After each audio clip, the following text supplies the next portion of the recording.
Hey Mia. Hey Mia, how are you doing? Good. Is this working now? Yeah, Okay. I've had some lots of Zoom problems lately, but looks like we're good. no worries. I haven't checked to see your response.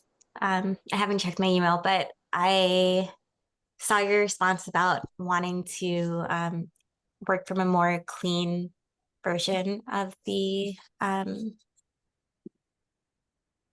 draft. I do think it's important for the EAG to see all of the changes and the edits. I Yeah.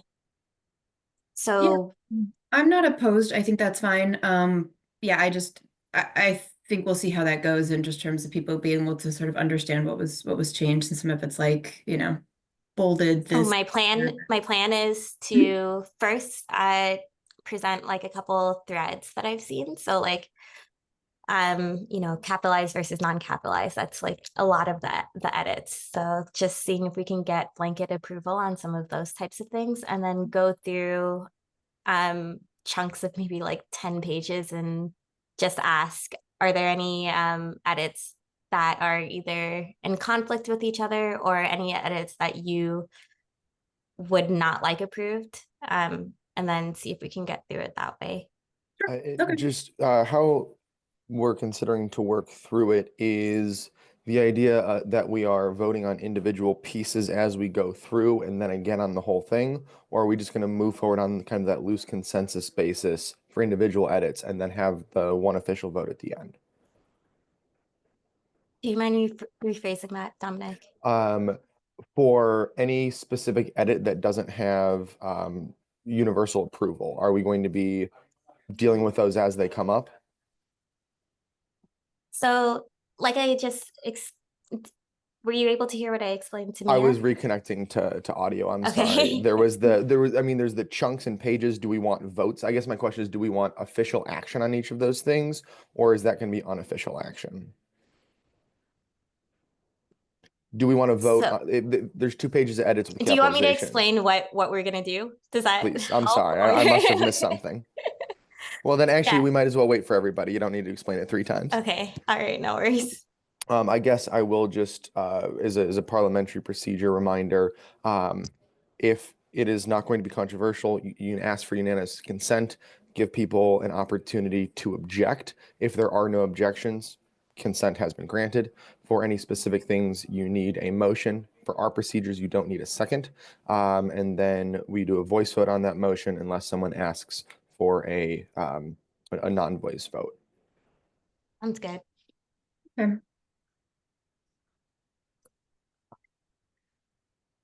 Hey, hi everybody. We are looking for five, but I hope we have more than that. So it's 1, 2, 3, 4, 5. Okay, so we do have five. That's great. For quorum purposes. We'll give it that's six. That's great. We'll give us another couple seconds to filter in because I think that would be really helpful for us to all hear the same instructions. Hey, Srini. Hi, good morning or good afternoon. Afternoon now. It's that time of year. What day is it? What time is it? Yeah. Yeah. Okay. Let's see.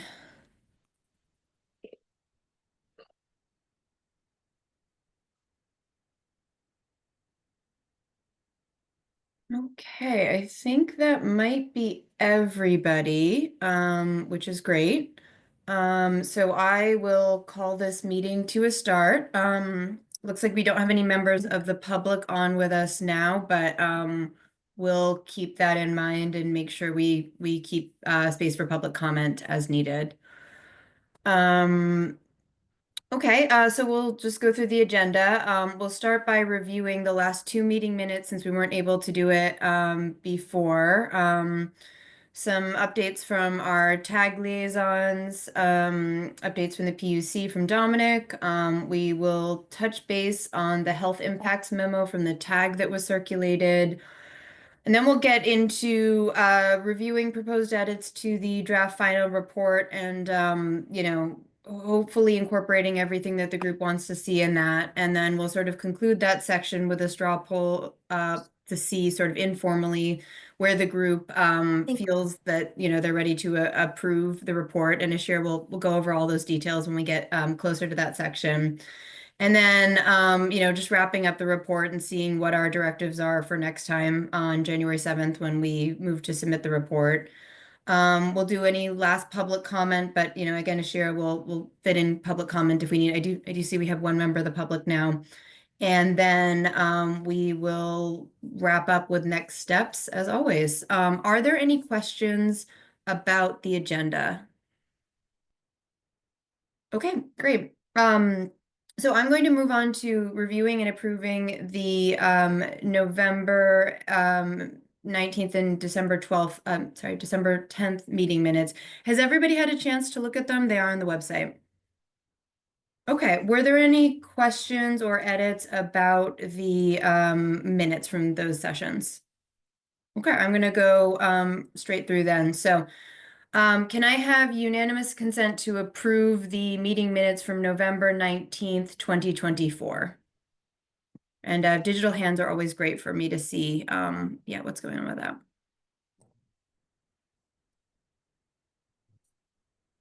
Okay, I am seeing unanimous consent, so we will consider the November 19th, 2024 meeting minutes approved. Hands down would be great. And next, moving on to the December 12th, 2024 meeting minutes. Can I have unanimous consent to approve the meeting minutes from November 12th, 2024? Again, digital hands up is always very helpful, and I should have put mine up. I didn't attend, so Okay, you're abstaining. Yep, that's fine. Okay, I think we can consider that unanimous consent to approve the November 12th, 2024 meeting minutes. Thank you, everybody. So now we're up to speed on minutes, which is always great. And now I will pass that to the tag liaisons, Emily and Matt, for any updates from the tag they'd like to share. Sure. So the tag is finishing up and wrapping up last minute work. We had our last full tag meeting of the year last week, and I would say we mainly continued discussions. So we continued the discussion on defining advanced wood heat and the clean heat standard. And then we also had a quick discussion on public health. I know that document has been shared with the EAG, and that's been a work in progress through the last couple tag meetings. And let's see, we had a discussion on early action credits. The commission had released an order on early action credits and asked if the tag had any perspective that differed from the order. And based on my notes, it looks like the tag did not have any greatly differing perspective than the order. So I don't think anything was shared on that front. And we are expecting to meet in January. And I'll hand it over to Matt to add any color or add anything that I missed. Yeah, no, that's all good. We are going to meet in January to respond to whatever comes out of the PUC. And I don't know, my question back to Mia was, what is maybe I should know this, what is our schedule of meeting in January when the rule is presented? Or do we not have one? Yeah, we don't. It's a good question. We don't have one. I was thinking we could probably take this up on January 7th once we approve the report to sort of figure out how we want to move forward. I spoke to Dominic, and it does not seem like there is any sort of statutory expectation or expectation from the commission that we need to keep meeting on a regular basis. The PUC will keep releasing some materials after we have completed our final report. We could meet to discuss those. Again, I don't think there's necessarily any action that's expected of us. We could plan to meet, you know, somewhere in the middle of the legislative session to see see what's going on and sort of informally discuss. But I don't think once we have the final report that there's any specific obligation for us to do anything. But again, up to the group if we kind of want to keep this going. And then, by the end of the legislative session, either Act 18 will be implemented, in which case, this group ceases to exist under Act 18, or the legislature will come up with some other solution to unwind or extend this group or something else. So I don't think there's much to do until that legislative process works its way through. But again, on the 7th, I'm happy to discuss if this group feels a need to review more PUC materials or stay engaged some other way. So maybe let's, happy to answer questions on that, but that was my thought, to just sort of table it until we have the report done. But yeah, Pike, did you have a question on that or comment?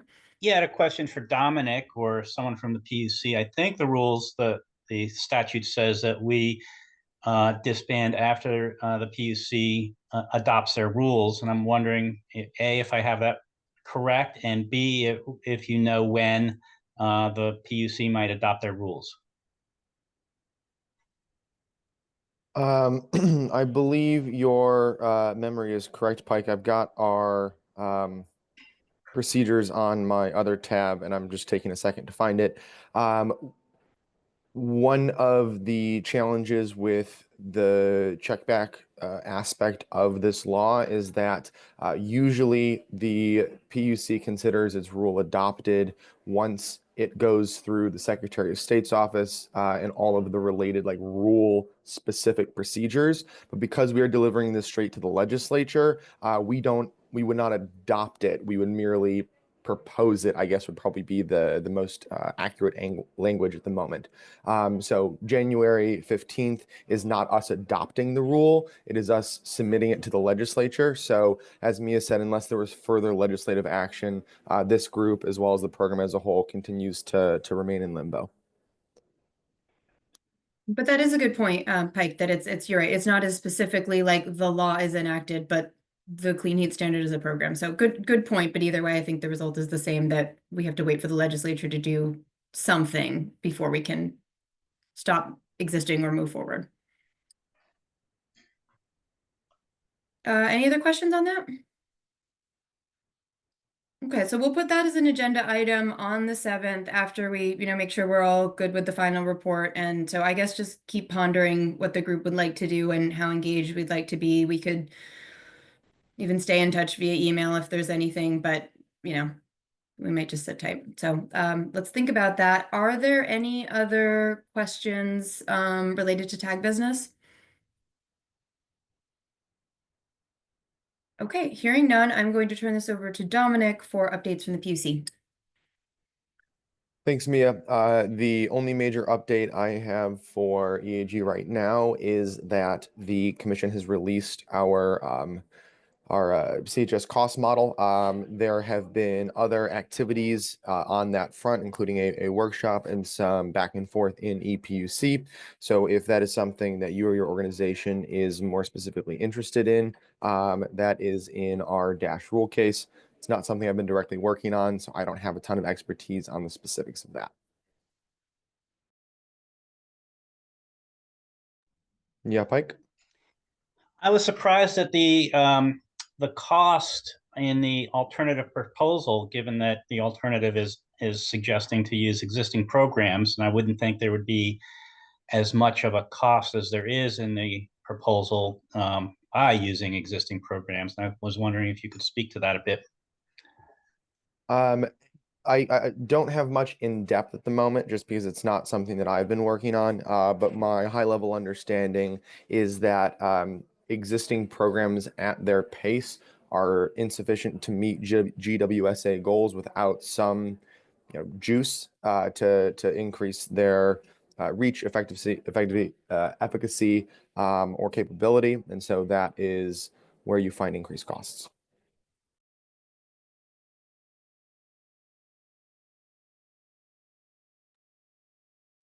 Any other questions?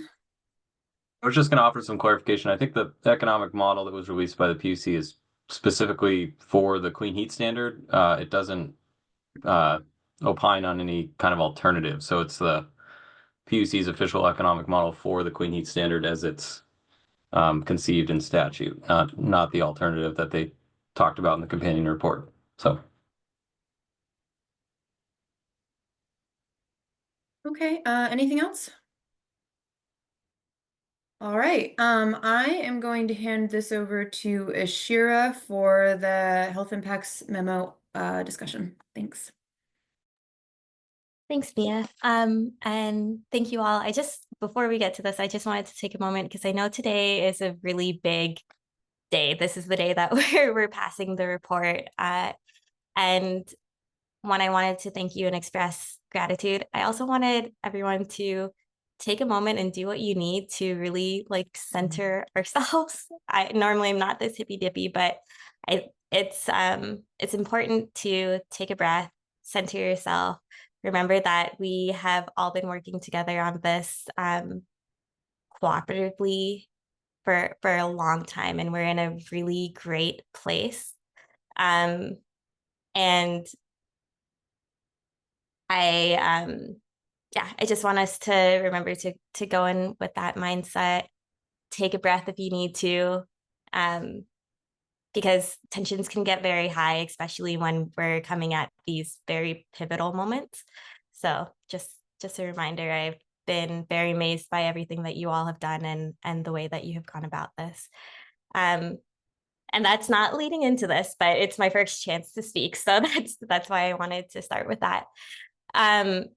With the touch base on the health impacts from the tag. So thank you, Pike, for sharing around the memo from the tag on health impacts. We wanted to make sure that we were able to discuss this as a group. We wanted to give a little bit of transparency to this as well. We have been in conversation with both Rick from the tag, who's the chair, and Catherine, who's the facilitator, just about where the tag was in this process. And as you've heard from Emily in the tag updates, that this has not quite met their threshold of being approved. So we wanted to give some of that context. And you have also seen the email from Rick as well, just saying that he would suggest that it's not the time to it would be premature and inappropriate to send this document. We also do want to address that the tag voted on this. They received about 8 votes, which is a majority, but the tag operates in a sense of supermajority because they have more people. So they try to get a stronger consensus.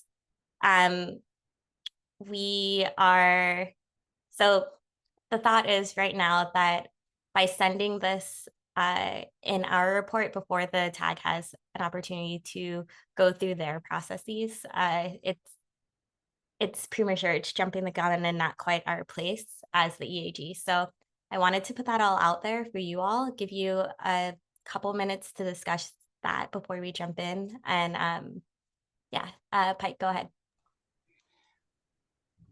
So ideally, the tag, or I would have forwarded a document that had been voted on using their procedures by the tag. Unfortunately, that was not the case. They voted late in the day after several individuals had a hard stop and had to leave. I think it would have received the 10 votes had they voted earlier in the day. And I think the same proposal would get 10 votes. I still think it's important to submit it with our report for 2 reasons. One, they are submitting it to the PUC, and I think it is important that the legislature also understand the health impacts of the various clean heat measures. And I think the best way of doing that is through our report to the legislature. And B, if that is the case and people agree, we're not going to have a final version before we submit our report to the legislature because they're not meeting until I think January 15th. So that is why I still think it would be useful to put it in our report. We can say it's a draft and that the tag is tinkering with this, but we felt it was important enough to include it in our report. So that was my thought. Thanks, Pike. Does anyone else have input on this? Any thoughts, questions? Yeah, I guess Megan? I'll go. I had read through the memo before seeing the email from Rick earlier today. My initial thought was, well, I do believe that all the material covered in the memo, in the health impacts memo, is definitely important. I just had reservations about including it in our report because of the fact that this is we are not the tag. We don't have the technical expertise that the tag does. So the report, itself, or the memo itself does not touch upon equity specifically. And so there's really very little mention of equity in the memo itself. So to me, it seems a little out of place for us to include it because we are not the technical body that is supposed to be opining on these things. And I just feel like, it would need to be more specifically about equity for us to include it. It's a little bit out of place with our statutory charge. So I agree with Rick in his sentiment from the email. Thanks, Ben. Emily? Yeah, I agree with Ben. I think this is the tags memo, and I just want to respect that if Rick, the chair of the tag, feels that it would be inappropriate for the EAG to share it, I would recommend against this group sharing the memo until the tag is ready for that, or just allowing the tag to move the memo forward when the group is ready. Thanks, Emily. Jeff? Yeah, I would just like to say I agree with Ben and Emily, and also make a broad comment that I think the health impacts of this, the clean heat standard could go way beyond what we're talking about. There could be so many potential health impacts, and could be a whole separate study. I mean, I'm thinking of low-income people who can't afford to pay their house or pay their heat, and then their health will be significantly impacted. So I don't think it's our area of expertise, and really could be a whole new study. So anyway, I just want to put that on the record. Thanks, Jeff. Anyone else? Pike, any responses? I think when we first discussed equity and we created the equity rubric, health impacts were the most important piece. We put it number one for a reason. Even if we ignore all those other components of what we decided were equitable and only look at equity in terms of monetary value, there is a clear monetary cost associated with the health impacts, and that is there's a clear monetary value that's addressed in this memo. So if we're only looking at costs, I still think it would be relevant to our discussion as the Equity Advisory Group. Saying that, I certainly will address this issue in my personal comments in our report. So if the tag doesn't feel like it is worthwhile to put it in with our full support, well, disappointing, but I can find other ways to include it. Pike. Any other thoughts from the EAG members?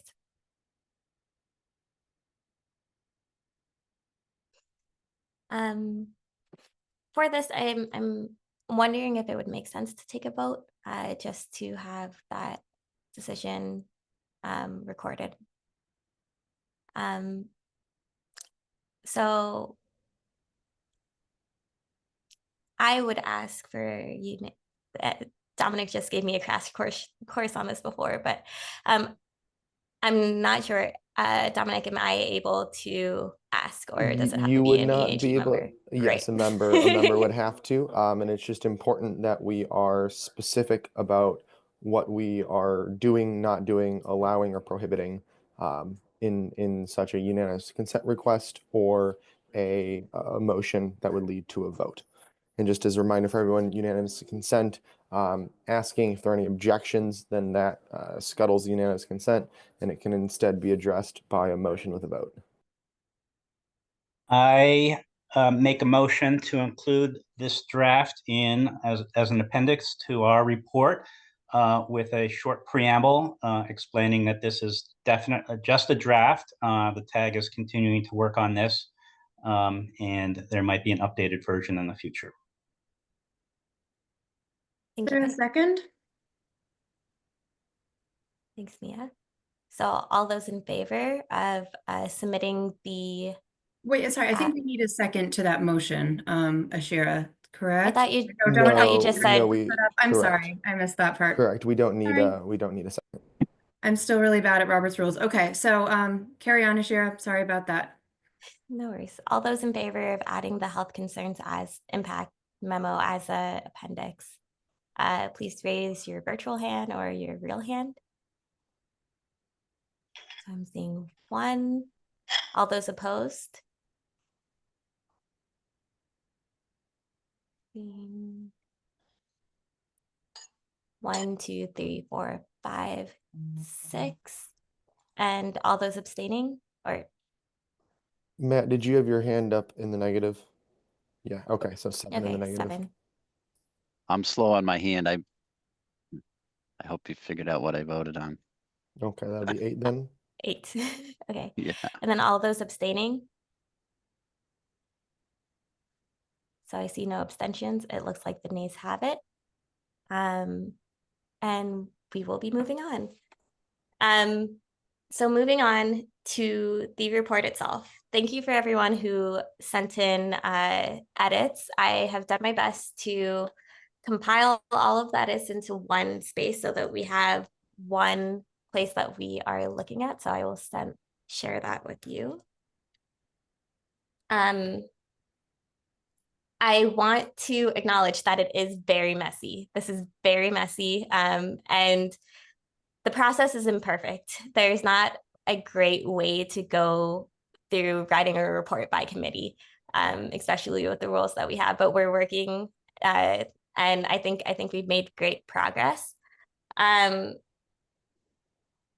So what you see here is the final report that Mia sent around, and I'll also share my screen so that that is recorded.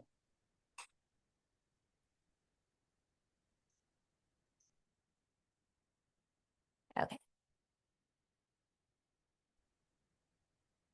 Can I get the group up to speed to share really quickly on what was in that report? I hope everyone read it, but that was incorporating the changes that we made in the meeting last week. But the big change, just to get us up to speed, besides adding the agreements, minor edits incorporating sort of what Ben and Pike had suggested, and then at the end, there is a new section on a conclusion and a list of recommendations.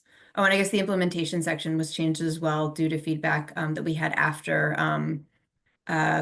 quorum was lost. So those are the big changes to sort of get you up to speed. And then Ashira can give you sort of the background on other rounds of changes that happened after that. Thanks so much, Mia. So yes, so we are working with the report that Mia just mentioned that she shared around. So all of her edits are in pink, and those are the ones that you would have already seen.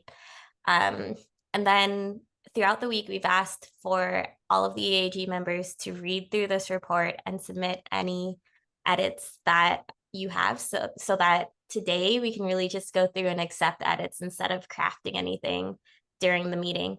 Of that, I received 3 responses, one from Pike. And so the ones from Pike you will see in green. And the any comments that were made by Pike, you'll see kind of a smiling picture of me with a forest in the background. So those represent Pike. And we also received some from Jeff as well. So the comments from Jeff are represented I don't think he made any suggestions in the text, but they are represented by another picture of me with a gray background behind it. So it's an imperfect system. Please, if you are confused at all, let us know. We also received some comments from Ben. I wasn't able to put them in into this. So Ben, if you have any comments, please make sure that they're addressed. So one of the things that we wanted to do to kind of condense the amount of time we're working on this today, a grand sweep of the edits and suggestions are grammatical. So we were hoping that we could find some consensus on those and maybe vote on those so that we can approve all of those and then move into some of the more substantial pieces. So one of those pieces is just capitalized versus non-capitalized. Throughout the document, we have some changes in the words like state, legislature, clean heat measures, and there are a few other ones. So I was wondering if we can go ahead and make a list of those words and decide amongst us whether we think they should be capitalized or not non-capitalized. Pike, I'm going to throw that over to you first because you made the most comments on that. And if you kind of want to walk us through some of those blanket changes that you'd like to see made. So unless there's a good reason, I think we should use what is generally considered standard formatting, standard grammar. If there's a reason that we should deviate from that, we could discuss it. But generally, words like state and legislature are not capitalized. And so, again, unless there's a reason we should change, deviate from what is a standard acceptable usage, I think we should follow that standard acceptable usage. Thanks, Pike. So those words would be state, legislature,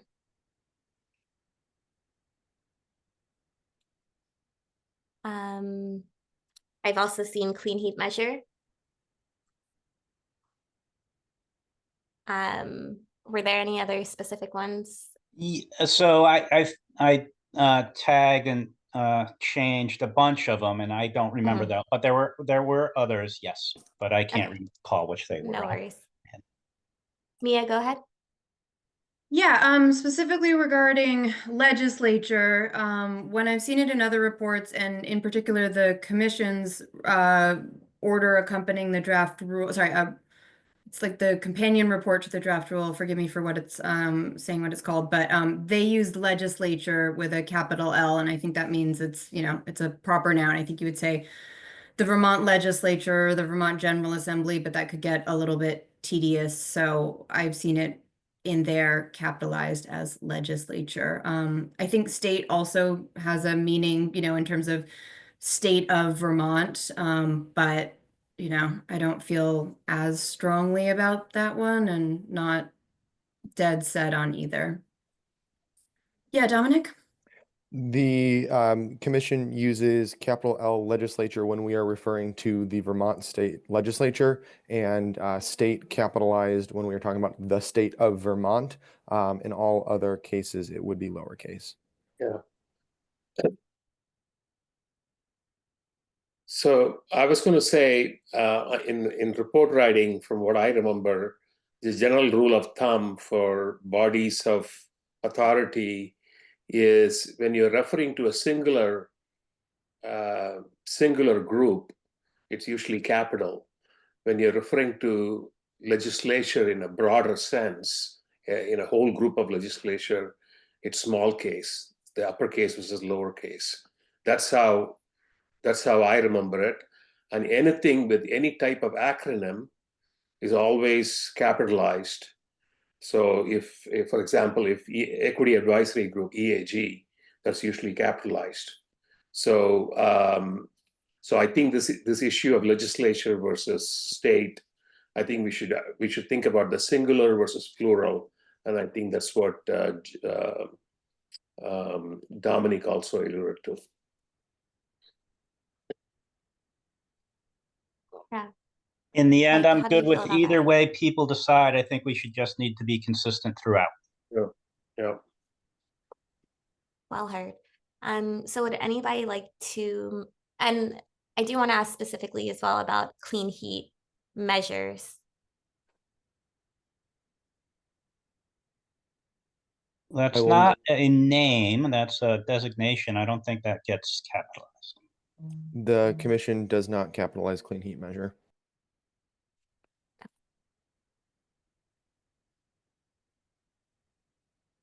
Now that I just said that in the chat, what do you, wouldn't it be more accurate to say clean heat standard measures versus clean heat measures? Clean heat could be measures outside of the clean heat standard, whereas clean heat standard measures are definitely specific to the clean heat standard, but just 2 cents. Yeah, I think the report and the context of the report is the clean heat standard. I don't think we have to continually refer to that context. I think it's implied in the very nature of what we're doing. So sometimes I've removed things like Vermont, in Vermont, blah, blah, blah, because I think that's apparently clear in the whole process and the whole report itself.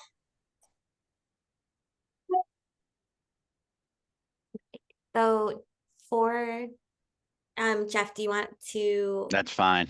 I'm good. Okay. Okay, so then to just go with clean heat Or- measures, non-capitalized. Yep. Great. Okay. So I've written out this kind of rule. So we have clean heat measure, non-capitalized, legislature capitalized, and state capitalized when it's referring to the state of Vermont, and anything that has an acronym to capitalize it when it's fully spelled out. Anything else?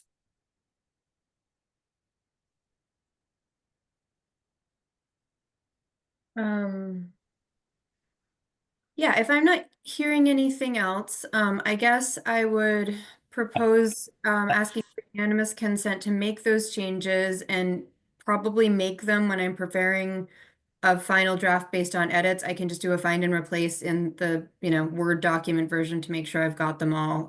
If that sounds acceptable. Pike, did you have any Yeah, so I'm just doing a rough scroll through it now. I see at one place greenhouse gases is capitalized.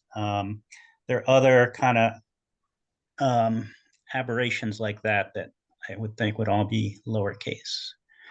But if GHG, as Srini suggests, would be capitalized. But if you're spelling out greenhouse gases, that would not be capitalized. Fine with that too, if the group doesn't have any concerns. Yeah, Can we basically, just say anything with an acronym we're going to capitalize, or? But I guess I do agree. Greenhouse gases. Yeah, I guess the acronym itself is going to be capitalized, but yeah, referring to greenhouse gases on its own doesn't need to be capitalized. Yeah. yeah, I Sorry. think there's some weird ones where we've used acronyms like cold climate heat pumps, like CCHPs, just because it's very long, but not because it's referring to a like entity or a proper noun. So I think we could get in the weeds on some grammar stuff. So yeah, if we can just agree generally on some of those guidelines, yes, I'm happy to make those changes. Yeah, Pike. Obligated parties is a term that's often been capitalized, and I don't agree that it should be. Okay.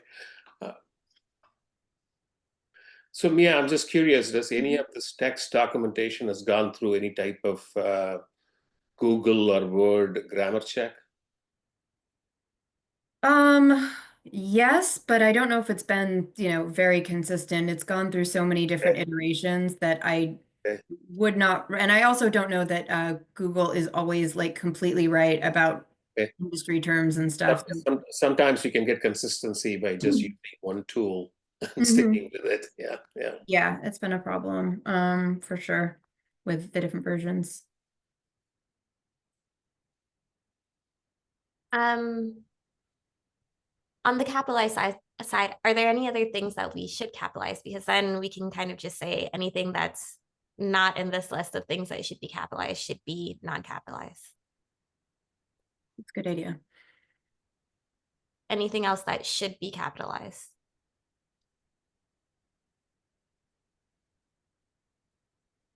and you may feel that I'm now pushing you towards a vote on approving these as a rule so that we can have Mia go through and make these changes. I was just gonna say, default delivery agent, I think should be capitalized throughout. Okay. I'm inclined to say the obligated party should be capitalized. I'm blanking on kind of the English 101 reason why that should be, but because they're like a similar to the default delivery agent, they're kind of a prime key player in the Clean Heat Standard. Shouldn't they be that'd be a capitalized term? I just checked and the commission does not capitalize obligated parties. All right. Again, I don't know. Yeah, it's this, yeah, we could talk all day about this, but I mean, yeah, default delivery agent, I think because it is sort of like it's on par with like saying the commission or the department, I think probably DDA should be, but I think if you use the rule of singular versus plural reference, obligated parties are probably plural, so it's a lowercase, I think. that would make sense. Okay, any other of these updates before I make a motion or other effort? Anything else? Okay, so I'm going to ask for unanimous consent. We'll do a vote if we need to, but I'm going to ask for unanimous consent for me to take the list that Ashira is putting at the top of the report, and when I prepare a final draft before June 7th, I will do a search and replace and put all of those things, and then look out for any other stray capitals that we may have missed when I do a final proofread when preparing the document for approval. Do I have final consent to do that as I have just, unanimous consent to do that as I have described? Hands would be great. Okay, I think I am seeing unanimous consent. I hope I didn't miss anybody. Let me know if I am wrong on that.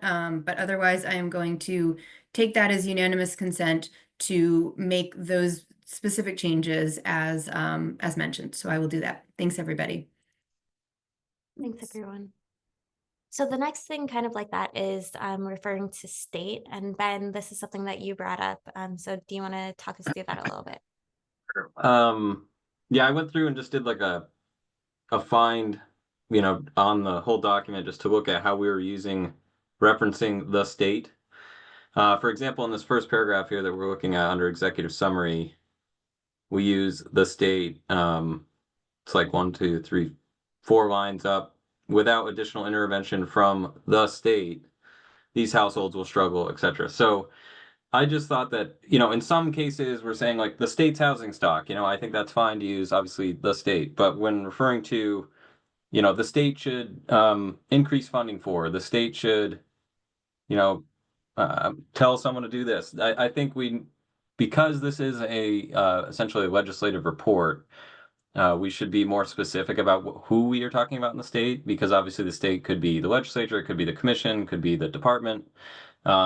So I went through and I did write down, it's okay to include them on here, Ashira, because I wrote down kind of which pages I made those edits. But for example, the state, when we refer to the state here in the first paragraph of the executive summary, I replaced this instance with the legislature. So anything referring to funding or, basically allocating, like in this case, we have an instance where we're talking about, the state, if we want to mitigate harm to individuals, the state should do X. I replaced it with legislature. So I have a few of those. I have like 1, 2, 3. There's 6 instances in which I changed it, either to the legislature or the commission. I think in one instance I changed it to the department. So as we go through today, I can, it's not that many instances. I can point them out to folks and see how folks feel about it. But I just felt as though we should be, where we're making recommendations for funding, we should be specific and say the legislature needs to do this rather than, just the state. And I thought about this specifically because the legislators are going to be reading this. And I think it's important to, kind of call out specifically that they need to be the ones to act upon this. Because I think sometimes it's easy to brush past it when you read the state. It's like, well, if someone's reading it, I work for the state, but if I read the state, it's like, well, no one's telling the department to do it, so I'm going to wait till somebody else tells me to do it, kind of thing. So I think we need to be specific when we say the state. So yeah, I don't know if anybody. I guess we can take it on a case by case, but it was only 6 instances. I think most of them I switched to the legislature. So. And I can just add some Okay. clarification. I think when I was trying to compile this, like there was a vague sort of sense for some of the recommendations that like somebody should do this. And I think it could have been either or both. Like sometimes the legislature needs to provide the funding for it, but it's an administrative agency that does it. So I think when I was doing it, the state ended up being a catch-all for like someone should do something about this and look into it.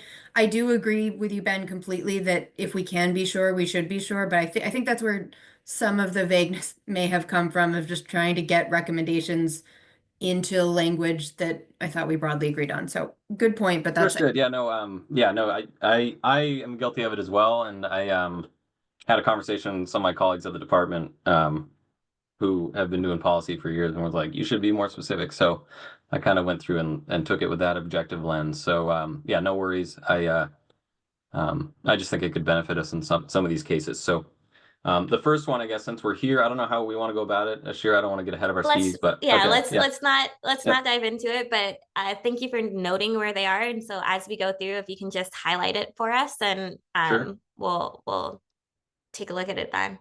So great. Okay. Thank you so much for that. The next thing that I saw a lot of edits on was active versus passive voice. So just a little refresher. I had to look this up too, but in active voice, the subject of the census is the one who's doing something. Instead, and in passive, the subject is having something done onto them.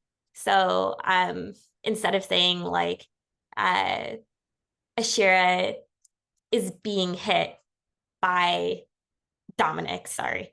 It's Dominic is hitting Ashira. So that's why that's a horrible example, but that is the structure. So I didn't see any of that throughout. There's no Dominic hitting Ashira in this, and to clarify, he has never done that. We've never met in person, but that was one of the suggestions throughout. Yes, Pike. Yeah, and going even further, I would suggest replacing Dominic is hitting Ashira with Dominic hits Ashira, and getting out the helping verb, the to be helping verb, or sometimes the to have helping verb, which are unnecessary and slows down reading. So getting back to Ben's point, active voice definitely shows you who the actor is. Passive voice is vague and doesn't really tell you who should be doing what. So I think we should be using active voice all the time and getting out unnecessary helping verbs when we can.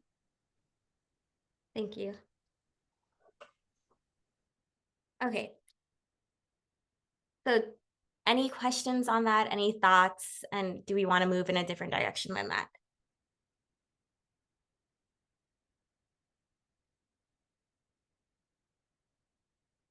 I'm going to take the silence as a no, that we're okay with using more of a directive voice, using more active voice, and removing helping verbs like to have or to be. I am again pushing us in the direction of making a motion on this. I make a motion that dittos everything Ashira just said. All right. Clarifying just for point of order, is that something that the group would like me to do when I clean this up, or are we going to incorporate that throughout this process?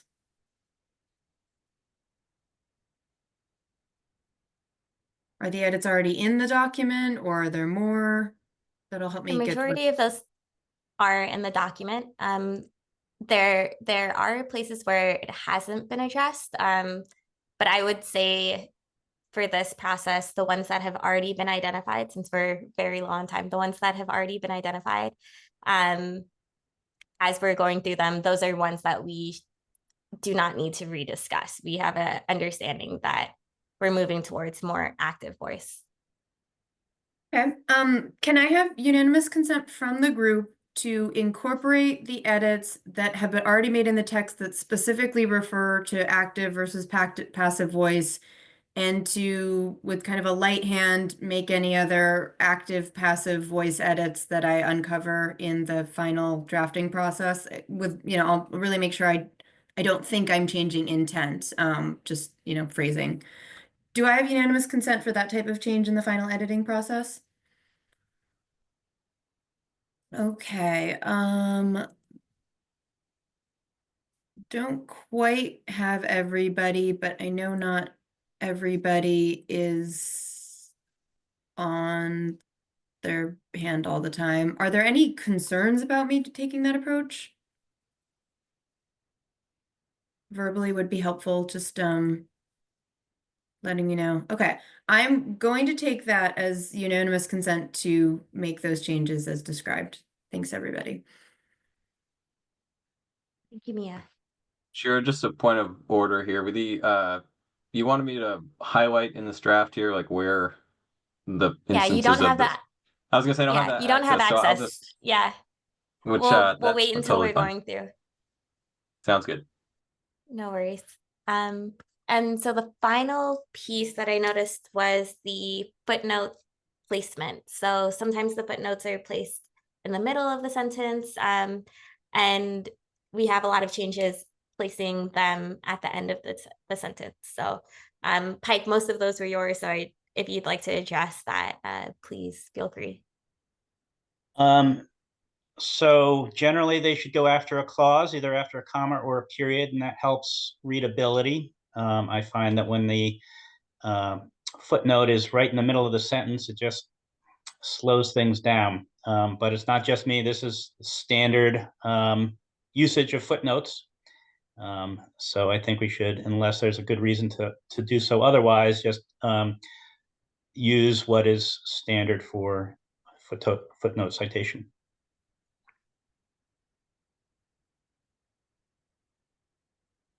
Okay. To make that change any as thoughts or well. objections? I think sometimes you have to do it mid-sentence if there is more than one source in the sentence, but I can certainly try to clean that up. I think that might just be another thing that got kind of weird throughout this editing process in different sources, but happy to take a pass through. I don't think that's something the group would object to, but if there's any concerns, we can take that up as a motion or something. Yeah, if a footnote has more than one, excuse me, if a sentence has more than one footnote, they can both be at the end of the sentence, separated by a comma.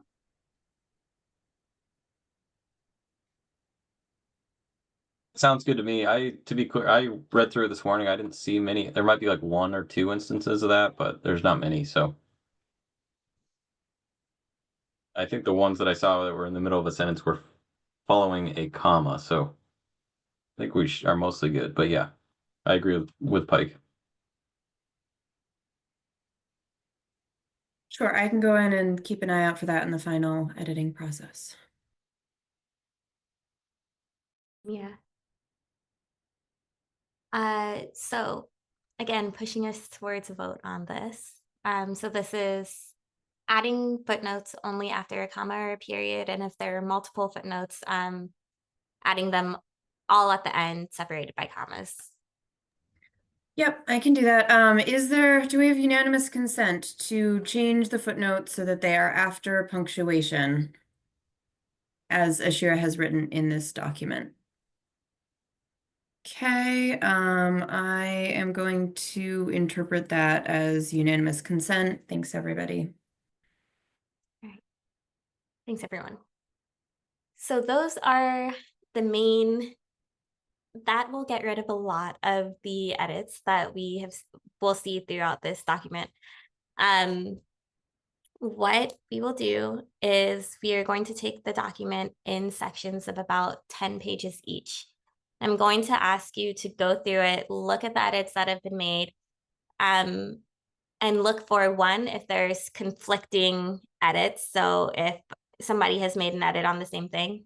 I haven't seen too many of those conflicting ones. But if there are, you can highlight it and we can discuss that. Or if there are edits that you would not like to be approved, I would like you to highlight those. We are going to try to do this very fast. We have about maybe 10 minutes for you to, or 7 minutes for you to read through the section, and then just a few minutes to discuss it so that we can get through this entire thing in about the next, I was hoping to do it in the next 40 minutes. We may not be able to, but that's the chunk that we're going to use to get through the majority of it. Any questions? One thing, I will insert page numbers so that we know what page we're working on. But any other questions? Yeah, so I was unclear. We're doing just the first 10 pages or the whole document? First 10. Okay.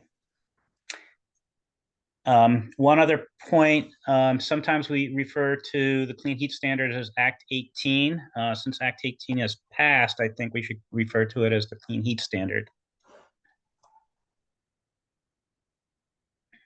Any thoughts on that? Any objections? I guess just that we do it a lot. I don't know if that's gonna like untangle something else. I mean, sometimes it says like in Act 18, it says this. I don't know. I'm not opposed to it. I just want to make sure that there's not a like meaning thing that we're gonna unravel and create problems for us in accepting this report if we're kind of changing things. Does that make sense? Like, Well, another point to consider is that the statute has been updated a bit. You know, there were minor updates for deadlines and other minor issues that, so Act 18 is now kind of a bit obsolete. I guess I'll just say I hear you, Pike, but I do think that, I mean, I agree with Mia in that would be kind of a heavy lift to do that, but there are some awkward, like the language that's in front of me for right now says it's a reason why we might want to keep Act 18. For example, we have a sentence that says the Clean Heat Standard Equity Advisory Group, EAG, was created under Act 18. So it would be awkward to me to have it read was created under the Clean Heat Standard. Or we have another sentence that says to help ensure equitable implementation of the Clean Heat Standard, Act 18 requires obligated parties to obtain, et cetera, et cetera. So to say, like, we'd end up having to change some sentence structure. While I do agree, Pike, you do have a point. I think kind of at the stage we're at, it could be result in Mia or others who are doing this to have to I go don't back mean and to jump rewrite. in, Ben. But for this, I would recommend to take it as a case by case basis. And if anybody in the EAG sees an edit, so if it was edited from Act 18 to Clean Heat Standard and you do not agree with that, just highlight it and then we'll discuss that specific one. But if you are okay with it in that instance, just move on. Okay, thank you. Srini, did I cut you off? I was just going to say, I think the integrity of the intent of what the state is trying to do with the Clean Heat Standard product, I think is completely lost once you lose the reference to Act 18. Clean Heat Standard is just a mechanism of achieving the end objective. Act 18 is the fundamental ruling the legislature has dealt with, and I think it will stay. I don't think Act 18 is going to disappear. It'll whatever PUC is going to come up with as an alternate will come under that umbrella. So I think the integrity of that is compromised if you replace everything with Clean Heat Standard. I would disagree with that. I think the statute specifically states that this statute will be referred to as the Clean Heat Standard. So I think when we're referring to the Clean Heat Standard, we're actually, that's a referral, a pointer to the statute. So we could replace Act 18 with the actual statute, but it's much easier to just put CHS. Okay. Again, I would say for this process, if we can do it on a case-by-case basis, and if there's a specific place where you do not agree with that edit, highlight that. Otherwise, let's keep it moving. So are we For going to have edit access, or are we just kind of making notes elsewhere? you'll have edit access as soon as I give it to you, but I want to give you a few more instructions before I do that. So just a helpful thing to know is that because the pink was made by Mia, so anything that's in green is reacting to that edit. So the green would be the edits that we would be going with if there's like a conflict. And so those are the ones that we would want like a rejection to or a acceptance. And then we will also, instead of starting at the very top, we're going to start at the implementation recommendation section, since we did not spend as much time as we wanted to. So that is located all the way at the bottom.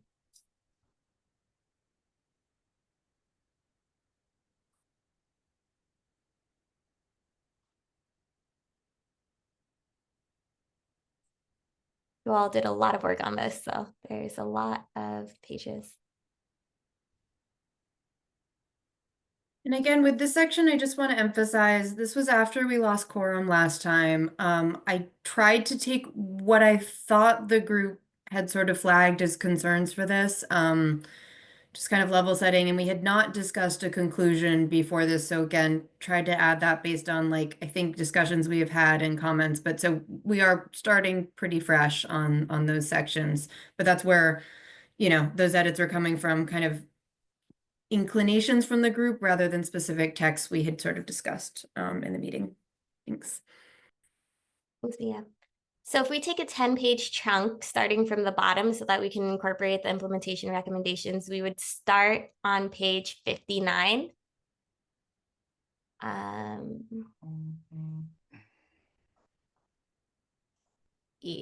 doesn't quite make sense. So let's start. Okay, let's just start at the implementation recommendations and then we'll keep moving through it. So we're going from page 66 through the conclusion. Again, if you can just highlight, if you have any comments, you can make comments on the side. Yeah, and that's it. So So go we ahead. go through that link that you shared? Yes. Yes. So the colors are different, but that doesn't matter. Well, Yeah. never mind. I'm Yeah. sorry about that. It's Yeah. okay. Yeah, sorry about that. No.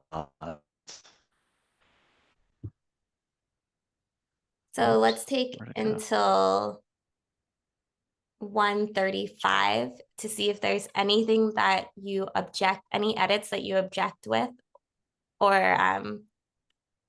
or you see things that are in conflict. Shira, this is Emily. Did you give edit access yet?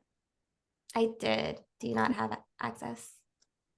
I'll reload it because Okay. it's not working, but Yeah. I'll.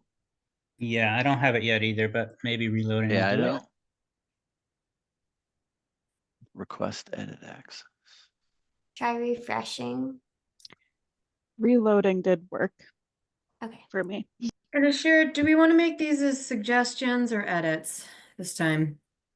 So I'm not asking for any suggestions or edits. I'm only asking for highlighting edits that you do not agree with or are in conflict with each other, Oh, or okay. adding So comments it's if you need to. Yeah, okay, so it's in editing mode, so it would be like highlight the text and write a comment, but don't make any other changes, to be super clear. Okay. Yeah.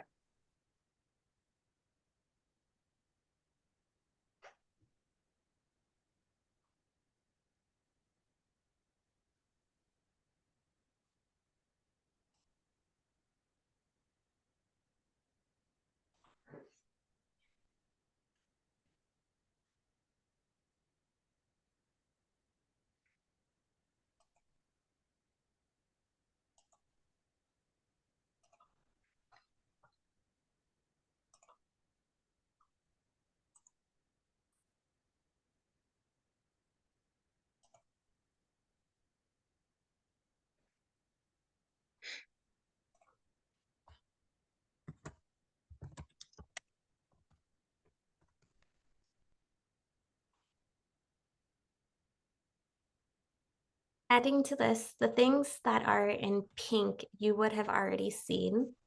And so if you have any, and we have asked for edits to those previously.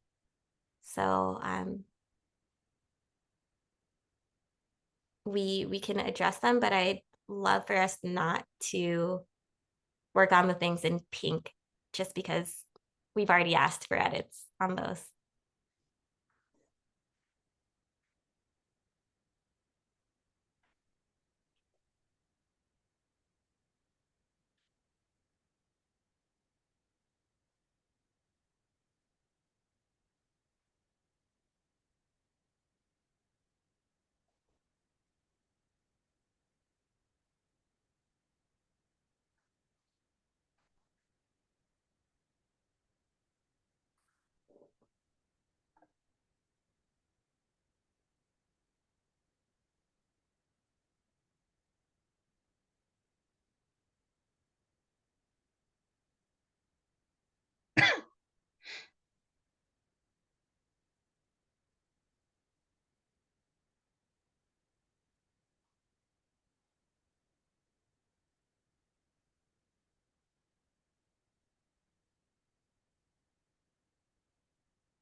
Okay, I'll give you one more minute to finish wrapping up.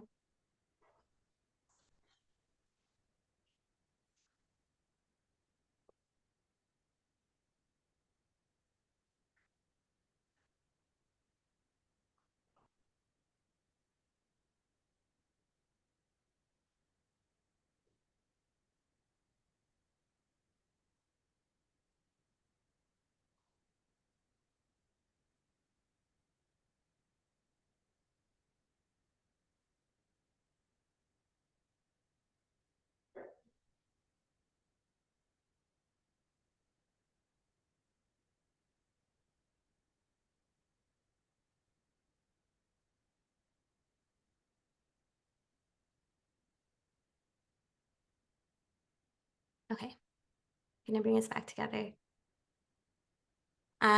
So I'm going to prioritize the ones that are in green, the ones that were in pink. Like I said before, we asked you for edits and we were hoping that people would send them in. So we'll come back to them if we do have time. So who did this? Is it okay, Mia, go ahead. The one that you've highlighted, it's sorry, the one that says delete period and move citation. Yep. I think, again, I don't know if I'm just not reading it at this point with the edits, but is there a period and a citation in the middle of that sentence? It does look like it. This looks like it may have been a mistake. So I think, Pike, yeah. did you want this moved to the end of the sentence? Yeah, I'm not sure. Again, yes. So generally, Okay. And there may be some mistakes that are just from copying things over from Pike's piece. So, okay, great. Solve that. Oop. So in that instance, that citation does not cite Act 18, but cites the statute. Okay. Can you walk us through the implications of that? Well, we're just not citing the correct document. Okay. Do you mind changing it to the correct one in the bottom? I don't have the link to Act 18, but I would say we should, in that instance, we should say the Clean Heat Standard calls for the Equity Advisory Group to dissolve. Okay. So Anybody It's object to that? referencing the section in statute of Act 18 that's, I guess I'm unsure what you're referring to. It's, what else would we refer to if not that? This is where it says that the EAG will dissolve when the initial Clean Heat Standard rules are adopted. Is there another document? Like Act 18 is the Clean Heat Standard. So the statute is the Clean Heat Standard. Act 18 was voted on and passed, and then vetoed, and then passed again, and that created the statute. The statute is what we are referring to. Right, and it needs to be voted on one more time by the legislature. So in my view, I think it's appropriate for us to reference the statute in which the statute tasked us with assessing equity, the equitable outcomes of a potential Clean Heat Standard. The Clean Heat Standard will come to fruition if passed in the affirmative by the legislature in the upcoming session. I agree that we should cite the statute, but and so the citation is correct, but Act 18 is not the statute. It's a different document. It's the whole process of creating a statute includes an act, but the statute is different than the act. They're different documents. They're housed in different locations. The act does not become part of the official statute. The language is very similar. When further acts update the statute will change over time, and the act will not. The act is a historical document at this point in time. And I think it's more correct to cite it, since we're citing the actual statute, to say we're citing the Clean Heat Standard. So you're referring to Title Emily? 30, Chapter 94 of the Vermont State Statutes. That is the Vermont Statutes Online. But if you refer to the statutory section 8129, that is, I guess what you're saying is you want us to add Chapter 94 of the VSA 30. No, I don't think we need to do that. All we need to do is say the Clean Heat Standard calls for the EAG to dissolve when the initial Clean Heat Standard rules are adopted. Is that revision okay with everyone? Emily, I do see your hand. Yeah, I was just gonna say in Efficiency Vermont's Clean Heat Standard filings, we refer to statute as Act 18, just to add in another voice to Ben's take. The department's been citing Act 18, basically using this citation like this for the last, 18 months. Okay, I'll give it up. Thanks, Pike.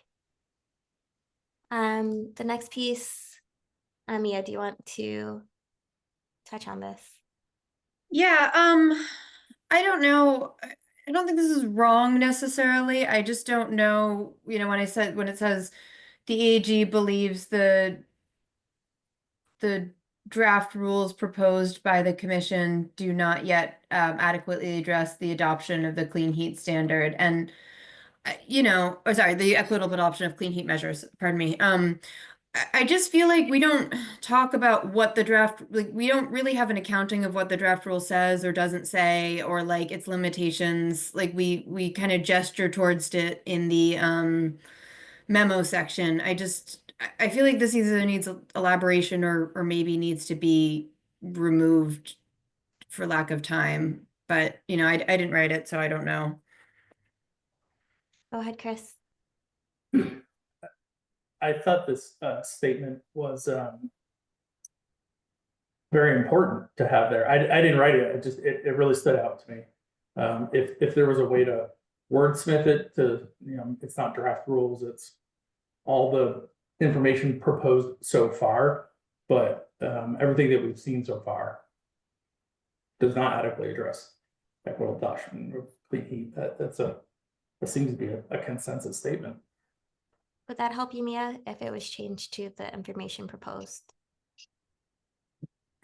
Yeah, I mean,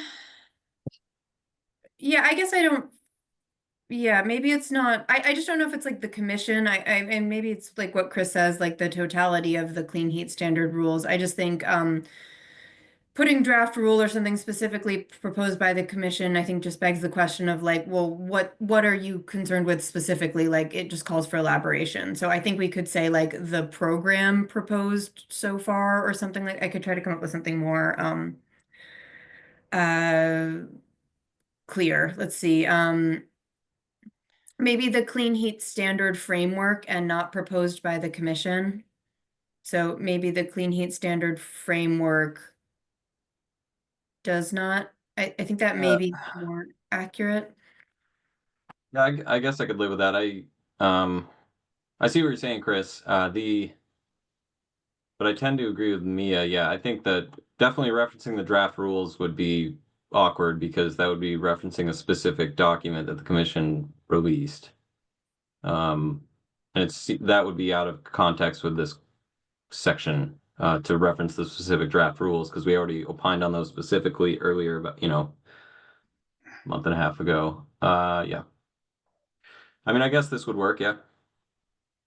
Any framework. objections to this phrasing? Okay. Great, thank you. Let's see. Then, okay, this is old. Okay.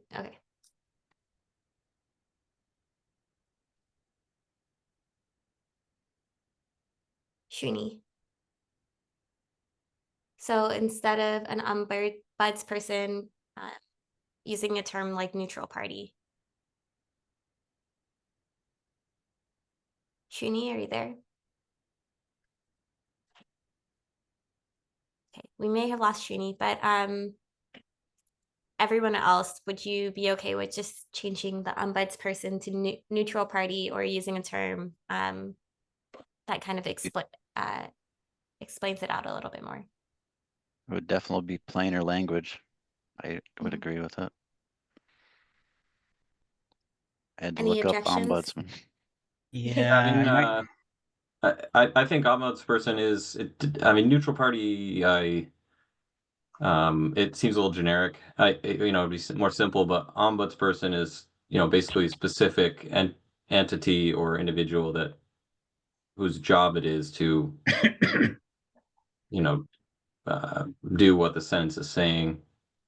But I guess I don't have a major preference.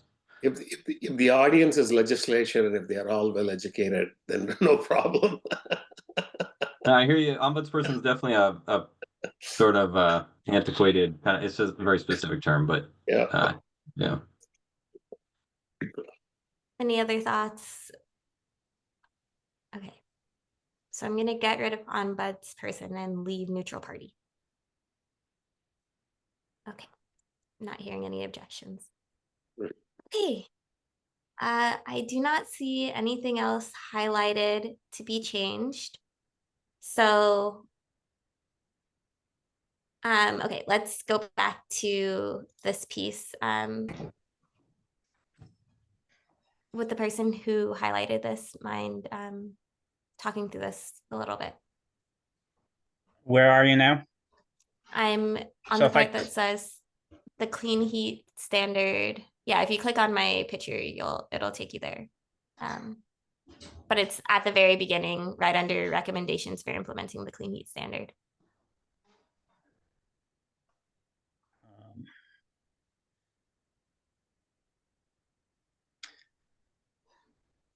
Okay, so I highlighted that.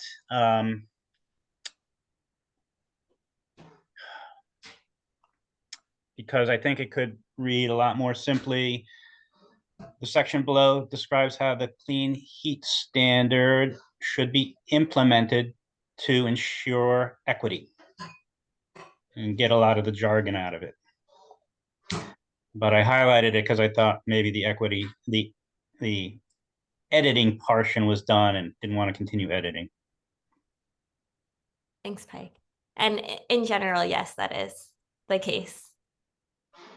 I think with this and section, I that's- just wanted to be clear, responding to the group's concerns that like there's another set of like concrete policy recommendations and alternative programs, and this section like isn't that, but we like also have it. I mean, maybe it's clear enough from the second section, but I just want to touch base and make sure that the group feels that like throughout this draft, we kind of we nodded to the other recommendations appropriately. So I think that's why that phrasing is a little tortured, to try to make sense that this is like not the only recommendations. But if the group is comfortable, I'm comfortable. That's just, I wanted to reinforce what the group wanted after last session. Yeah, I'm in favor of keeping the procedurally. I recognize it's not, it doesn't read quite as well, Pike, but I think it's kind of a shout out to procedural equity. And like Mia said, it does sort of, given that this is an equity report, it does provide some sort of kind of segmentation or separation from other recommendations we have. I think when reading through this in the equity lens, saying something is done procedurally and, to ensure equity is kind of a shout out to procedural equity. That's, some language that other equity groups already operating in this space are using, like the Just Transition Subcommittee. So sort of a bridge to that.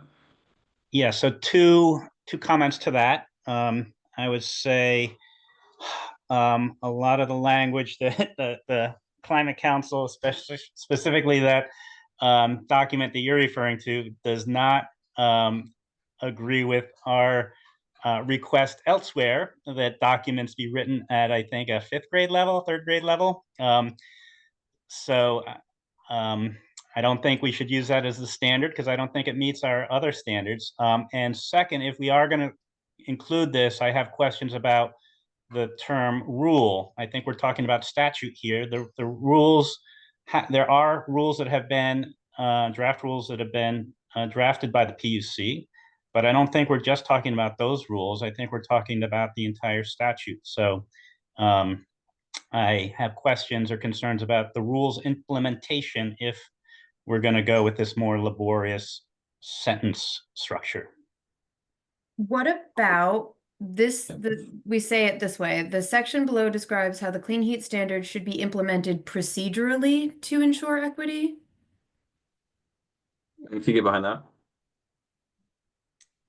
I would be okay with that. I think maybe ensure rather than assure, but yeah, I think that makes sense. That was my fault. Okay. Yeah, and then we don't have to Any worry about if we're talking objections? about the rules or the statute. agreed. Any objections? Great. Okay. So with that, we've made it through all of the pieces.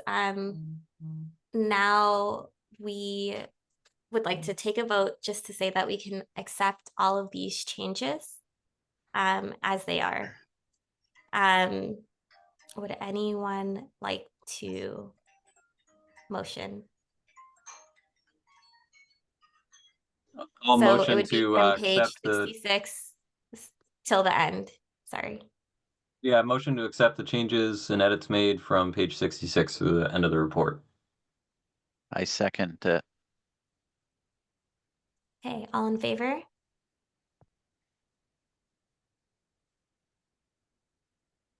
Great. So I see 7, all opposed.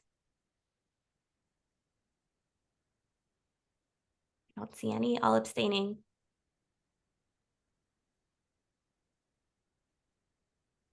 Okay, I don't see any.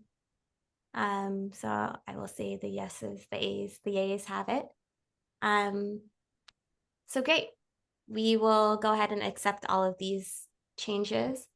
Let us move back to the top and we'll work in sections of 10 pages.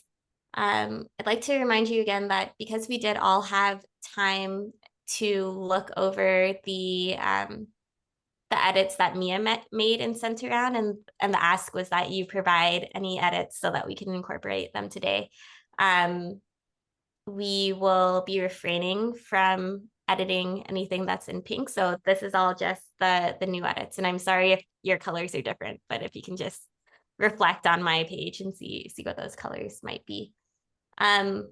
So let us take the next 7 minutes, so until 2 o'clock, to go through pages 1, and then we'll keep going until page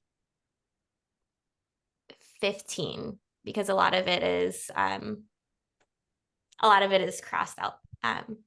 So if you have any edits that you do not agree with, please highlight them. And if you have any comments, if you can suggest language to change it to, that would be helpful. Okay.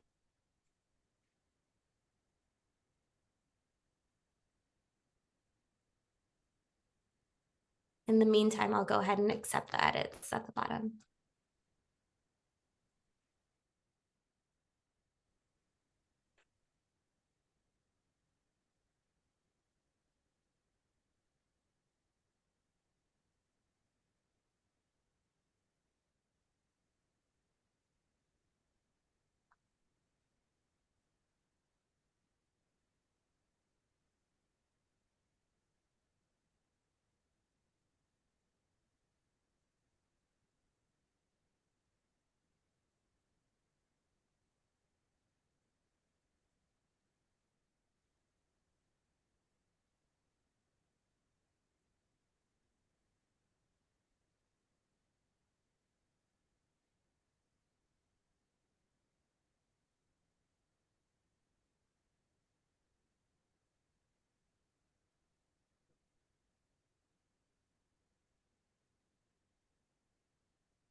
start coming back. So we are starting on page 1. The first highlight I see is the state. And Ben, you're suggesting to change that to the legislature. That's correct. Do you want to give any more context? Yeah, basically, because it refers to, I thought that, saying again broadly, the state without intervention from, quote, the state is not really specific enough. I was thinking, this would read without additional intervention from the legislature, meaning that, they have the power to allocate funding and direct different agencies to act upon something. So I've been thinking about the action language, active versus passive voice. I thought that was more of an active. So, active voice there. Sounds good. Anybody object to making that change to the legislature? Okay, not hearing any, so we'll go ahead.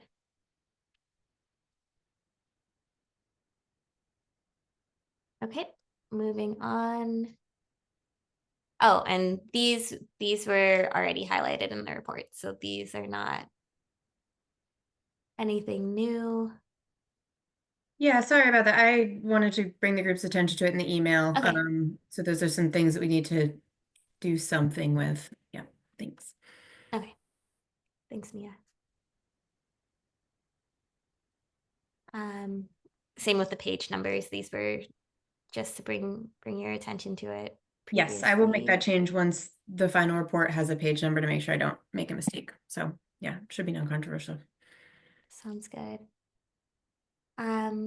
These were comments from Pike originally.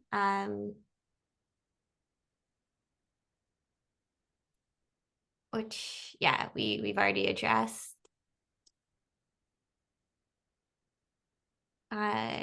Yes, and this is just pointing out there's a missing footnote here. So when we do the final review, if we can just make sure to add that footnote.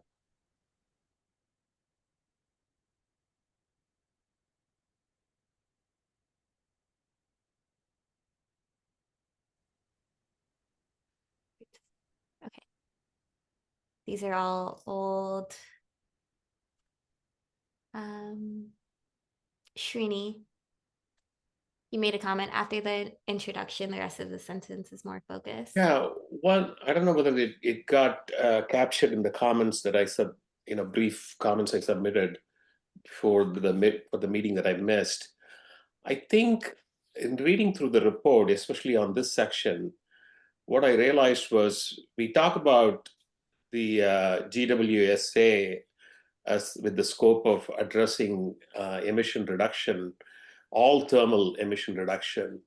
And then quickly, all the discussion jumps to just the residential portion of the demographics. We don't really address equity, harm, or any other type of issues for the rest of the 48% of the demographics.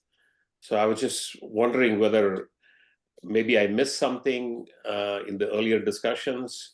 Was it just a conscious choice on our part just to focus on the residential piece only, or?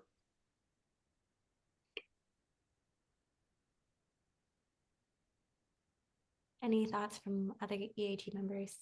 As opposed to the commercial or industrial sections, you mean? Yeah, there is, I mean, in much of the, early context of the challenges, harm, and everything else, there are, small businesses and nonprofit organizations that are in a comparable situation to low-income Vermonters, middle-income Vermonters. And so that whole context, I somehow feel like got missed. Shini, would this be a suggestion to, in these beginning introduction sections, make sure that we add small businesses and other non-residential? Yeah, I think as a broad issue, I think the challenges are the same. I mean, I don't think we should assume that commercial and industrial sectors are well off and they can figure this out on their own. Okay, and so for this, I would love, so right now we are really just focusing on the concrete edits. And this seems like a broader thing. So would you either be able to provide some text so that we could react to the text, the textual changes? Yeah, I just want to bring this up as Okay. I know that in this whole exercise, we haven't really engaged the commercial and industrial sectors from a participation through the whole process. So as I was reading through it as a reader, it just kind of struck me that after the first two paragraphs, we jumped right into the whole 100% residential issue. So I don't know. I mean, I can go back and think about what else we can add, but I think it'll be a significant add to the section if we do something. So I just want to flag that thing. It may come up from other stakeholders. So. Yeah. Unfortunately, at the time that we are now, so these are the types of things that we wanted, people to read through the entire report and make these suggestions. Yeah. A little earlier in the process. Yeah, sorry, I was not able to do that, but as I was reading the section right now, it just kind of jumped at me. So, yep. Okay. Yep. Maybe we should table that, and then come back to it. Okay. As we're going through the process. But if you are able to suggest some specific language to be able to incorporate that somewhere, that would be helpful. Okay. So continuing on. Okay. Let's see. Mia. So Yeah, just flagging that this seems to be kind of substantive, and I think we had tried to come up with a group consensus about what to say or not say about, wood heating in these two paragraphs, and just kind of recognizing that we're sort of at the limits of our time. And if nothing else, would just want to clean this up for repetition since, there's very similar things said in those paragraphs. Thanks, Mia. Do you have any specific recommendations? Would it be, yeah. Are you, go ahead. Yeah, I guess I would say that I think the text that we have in pink was what I thought that the group had sort of agreed upon at the end of our meeting last Tuesday. That was the edits I had made. Happy to make further edits for group consensus, but that was where I think we had landed, was in the pink text there. Okay. So then your suggestion would be to remove the green text, unless there's consensus amongst the group that it's needed for further clarification. Okay, any other thoughts from the group? So is the green text, did that get copy pasted into the paragraph below? Is that am I reading the same thing in two paragraphs there? Yeah, so the black text was what we had in a previous version. The pink text was what, again, it's kind of hard to tell what we edited last time and then like what I did to complete the sentence. But I think the pink text in that particular section is language that the group recommended that I put in my draft. Sorry not to be tortured with the phrasing there, but and then I think the purple text is new. Yes, the purple text is from, yes, it looks like, so yeah, we were saying, just for everyone to know that right now we're not editing directly in the text. So if you can just highlight and then we'll discuss it. So it looks like, yeah, Pike, you've gone through, and removed some things. So we'll have to talk about that as well. I think it reads okay. I don't agree with the weeding the ventilation sentence there. I think proper ventilation in homes is really paramount for ensuring that all combustion appliances and just generally air quality in the house is good. So I think just having a sentence on that can't hurt. And which, so it's that very last sentence? Yeah. This one? Okay.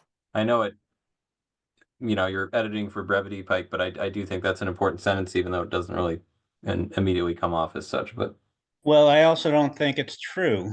And I also think while I think we all agree that homes need to be ventilated properly, I think this suggests that every time you're installing a clean heat measure, you have to upgrade your ventilation system or such, and that's not necessarily true.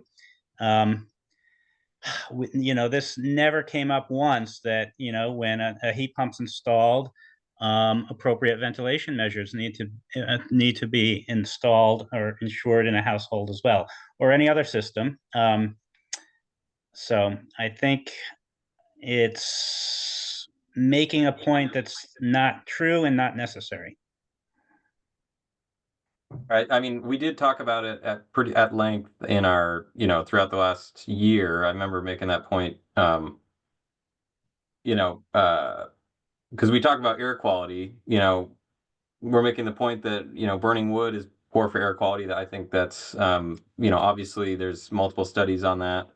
But there's also, having basically when contractors install a heating system, they're supposed to do a manual J calculation, which doesn't, include basically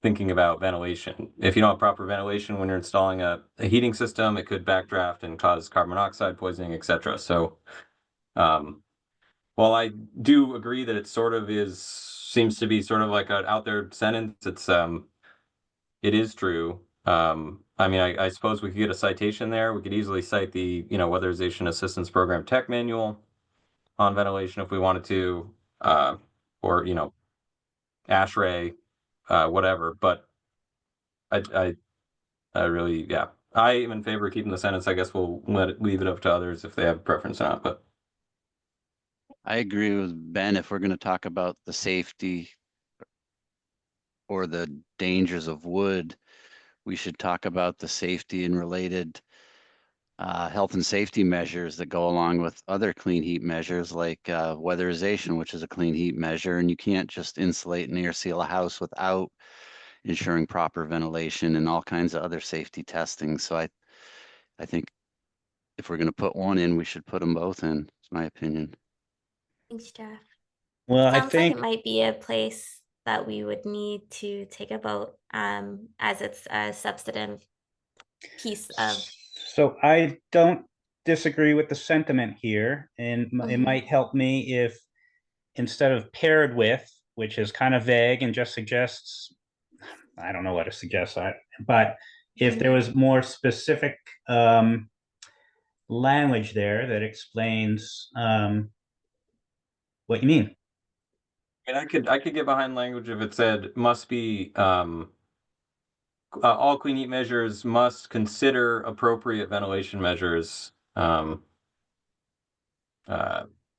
think that. I mean, you have to do more than consider, though.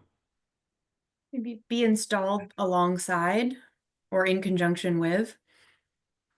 In conjunction. Yeah, be installed in conjunction with appropriate ventilation measures, and I think that sort of implies that when installing a heating system or clean heat measure, generally, like Jeff referred to, aka weatherization.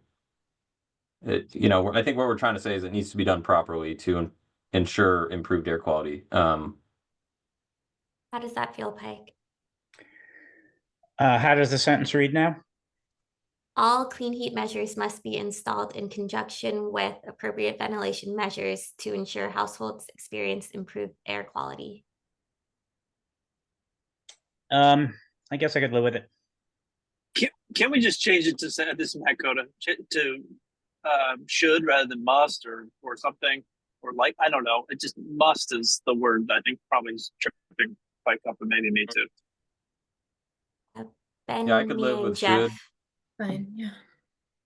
I mean, yeah, if we say should, that's, again, I did make the point that we're not the technical advisory group at the beginning of the meeting. So if we said should, I think then it would basically defer to, if we're talking about obligated parties or weatherization contractors, they have to adhere with their, all the relative, requirements that in their specific trades. So I think if we said should, I guess that would be fine. Yeah, and I guess that's my point. I mean, I think we don't need to say that, you know, all installed clean heat measures need to be installed per code. I think we can assume that. I don't think we have to get to that nitpicky detail. But saying that, yeah, should works better than must for me. And the sentence as it reads now, I can live with. Thanks. And I will have to be a little stricter because we do need to keep moving forward. One thing I do want to come back to, so, and with that, I will need to start cutting people off, and so please give me some grace with that. But Pike, I wanted to just quickly come back to this. So now that we have this last sentence, is this still needed? This being what? Sorry, you added, so adopting the clean heat measures will help reduce air pollution, and then you added and can help improve air quality in homes. The exception is the advanced wood heating systems unless they replace older wood stoves. Advanced wood heating systems will increase air pollution. Okay, so yeah, not all of that is mine. I edited some other language. But I included, unless they replace older wood stoves, advanced wood heating systems will increase air pollution. So I'm fine with all that. Being removed. No, keeping it. I think not all clean heat measures are going to reduce air pollution, and we've heard that wood heating systems are going to increase air pollution. And the only exception is if that newer systems are replacing older wood stove systems. So to recap from last time, we had a long conversation about separating out air pollution very generally, and then air pollution inside homes, and coming up with language to qualify where air pollution inside homes would be different. So I think we had made that thing to talk about air pollutions like outside in the air, not in the home, to try to resolve that point of tension. I think we could qualify it again. I think we could try to remove it. You know, we're really running short on time, and I want to move this group along, but that's what we had sort of landed on, I thought, last time. And so Perhaps, Mia, but what were wood your stoves increase suggestions? pollution both inside and outside the home. So I don't know how that distinction changes this. Yeah, okay. I think maybe we could just say adopting clean heat measures could help reduce, I mean, I don't know. I mean, we're pretty, I think there's a point here probably where we could say, let me just think, any,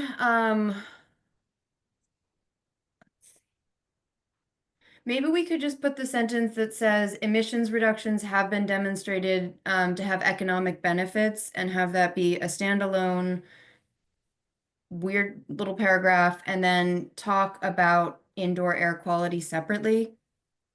I don't know if that's the most elegant way, but again, I think we are going to have to move on definitely by the time we get to 2:30, if not before. So whatever this group can sign on to, I think we should do. So you started Pike, you had suggested some wording here, and I missed it. Do you mind repeating? Well, what was what do other people have concerns about as it was written? Well, right now it talks about air pollution like twice separately, kind of out of nowhere. So we talk about air pollution except for wood systems, and then we go on and say indoor air quality except for wood systems. I guess you're saying like globally in the environment versus inside. This point, would be fine just keeping it if we can clean this up. I do think it would be good if we could provide a citation like other claims, but so I don't see the distinction between indoor and outdoor any different. I think all this section can be combined into one sentence. Not in one sentence, one paragraph. But you know, if we're talking about air quality, regardless if it's indoors and outdoors, I don't think we can ignore the fact that, you know, wood heating systems create more pollution than anything they're replacing. I'd like to quickly get the input of the rest of the EAG. Yeah, go ahead, Jeff. I have a comment on indoor air pollution from wood stoves. We install them. I've heated with wood myself all my life. I would say I've got really good air quality in my home. I've used one of those indoor air quality sensors. My home isn't covered with dust. I mean, when a wood stove is installed properly to vent, which any clean heat weatherization project should be a whole house approach where backdrafting and proper drafting is evaluated, indoor air quality of a wood heating system, proper venting, installation. I disagree that that's going to cause reduced indoor air quality. So I don't agree with any comment that says that. Outdoor, I won't debate it because I'm not an expert on that, but we've been installing wood stoves, doing backdraft testing for 25 years, and we don't see that, and we install them every day. So Jeff, thanks for other listening. thoughts? The folks at Nescau said wood stoves Hi. increase air pollution. I'm gonna Hard cut you stop. off so that we can get some other voices from the EAG. Any other thoughts or opinions? Yeah, go ahead, Chris. Just like to support what Jeff said. Support. Thanks, Chris. Other thoughts? Agree with Jeff. Yep.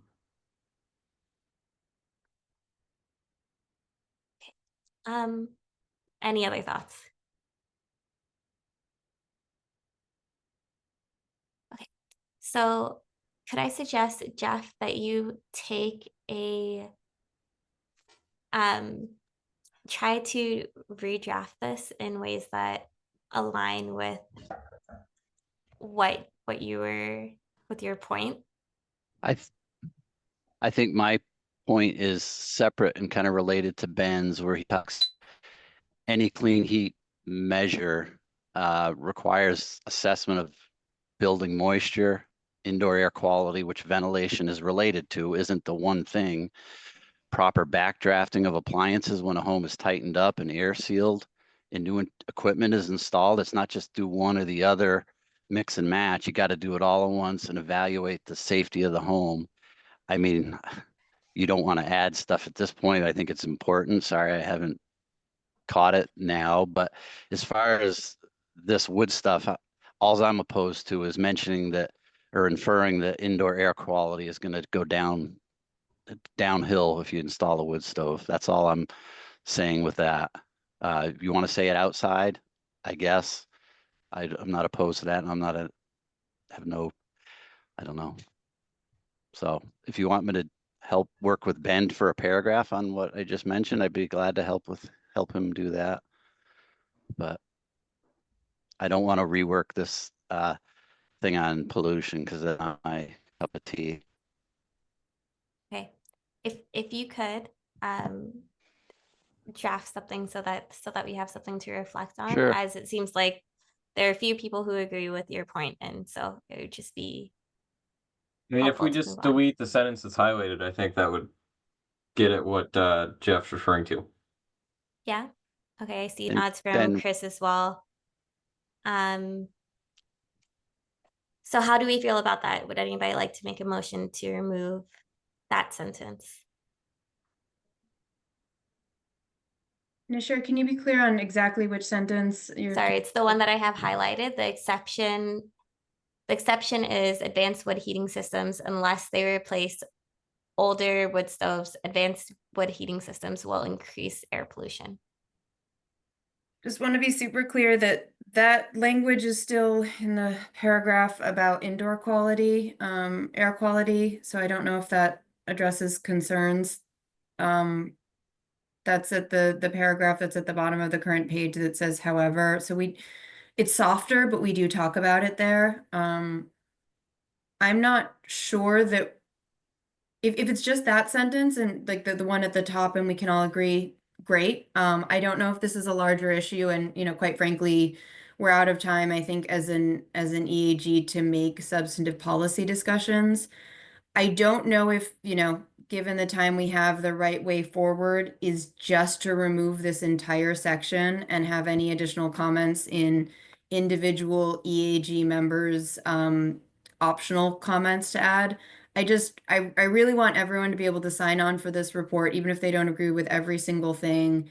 And I just don't know that we have time to wordsmith. So I don't know if we want to take a motion to strike, I don't know, anything after Vermont Climate Council from this section.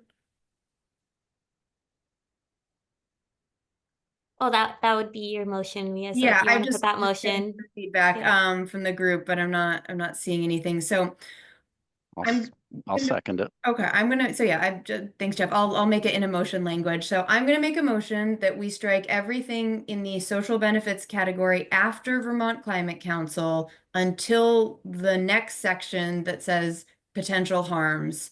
Strike all of that text.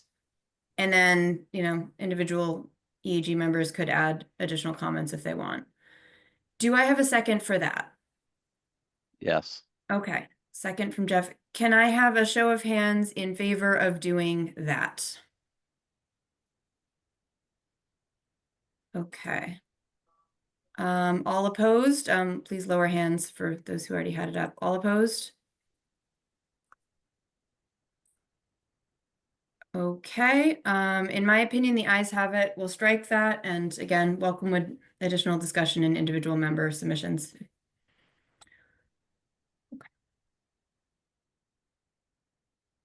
Shira, could you read me just the first couple words that was struck beyond?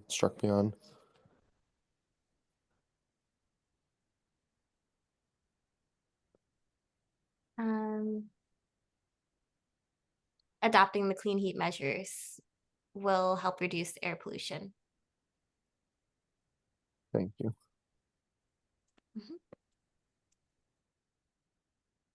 Okay. Great. Moving on.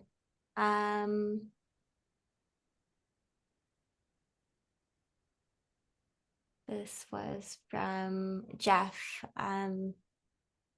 You added this mentioning about the increasing costs of electricity. Yeah. Oh, do you want me to explain or no? If it's Just to something say that that- you, I bet my point was electricity continues to go up, just to say that, fuel oil is unstable or carbon-based fuels are unstable. Electricity is stable. Doesn't seem totally accurate to me, but anyway. do you have specific reporting you would want to suggest? Talking about the stability of electric prices? Yeah.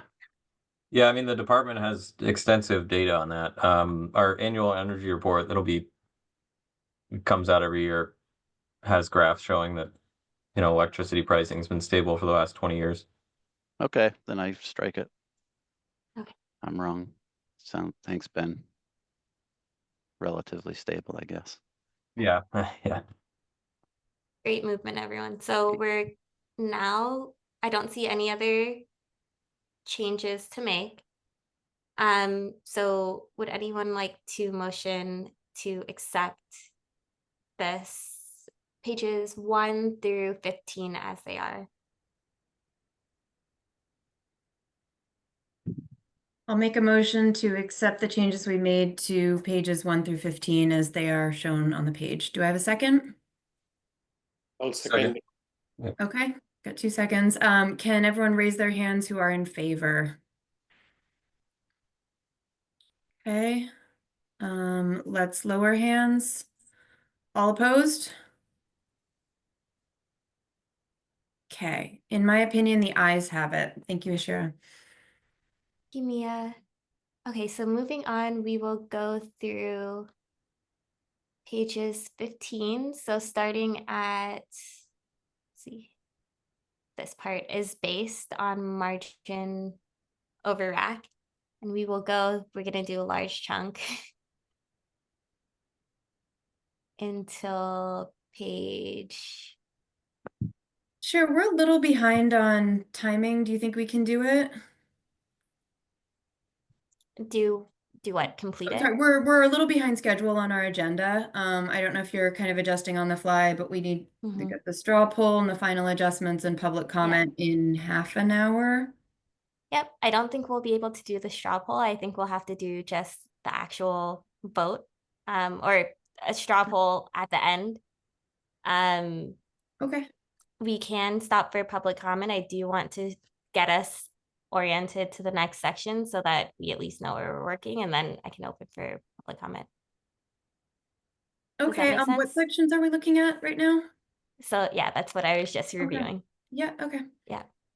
So we're going from page 15 until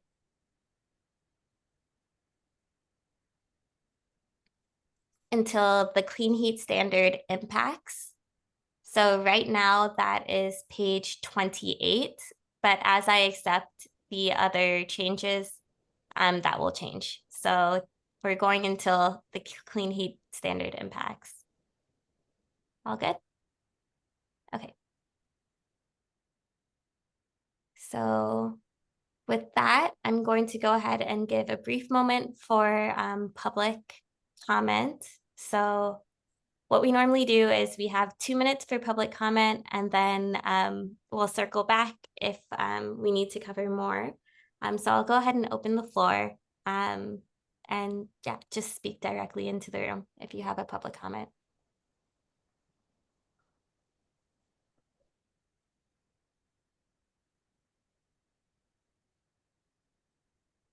So I'm John McCormick. Hi, John. Oh, hello. I did send you all a personal note, and I think I've highlighted a couple of things that are so obvious to those of you who have written some very lucid pieces of the final report. You've identified almost by number the numbers of older modular homes that likely cannot take on any clean heat measures, etc. I raised the issue about LIHEAP in the previous EAG meeting, and it comes down to this. You've been given an impossible task to make Act 18 equitable. It cannot, because the legislation did not include any protection for LIHEAP recipients, for people who cannot install weatherization assistance, install clean heat measures. The idea that we could advocate to the federal government to allow LIHEAP recipients to get assistance for both fuels and electricity is just a non sequitur. And I think it's a wasted space on the final report and should be taken out. LIHEAP will allow assistance for one fuel only. That's federal and state. That's not going to change. You have to also know that the Trump administration in 2018, 2019, and 2020 budget zeroed out LIHEAP. I don't know if they zeroed out weatherization, but we're looking at an ominous future for the very vulnerable people who are going to be hurt by Act 18 as About their 30 fuel seconds, costs John. go up, but they can't do anything about it. So I'm just saying, individually, you can stand up and say, we've got weatherization assistance program, we have EEUs, let's increase the funding for them.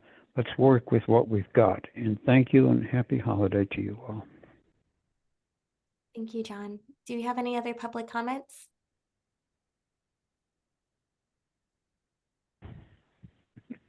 All right. Would anyone from the EAG like to respond to John's comment?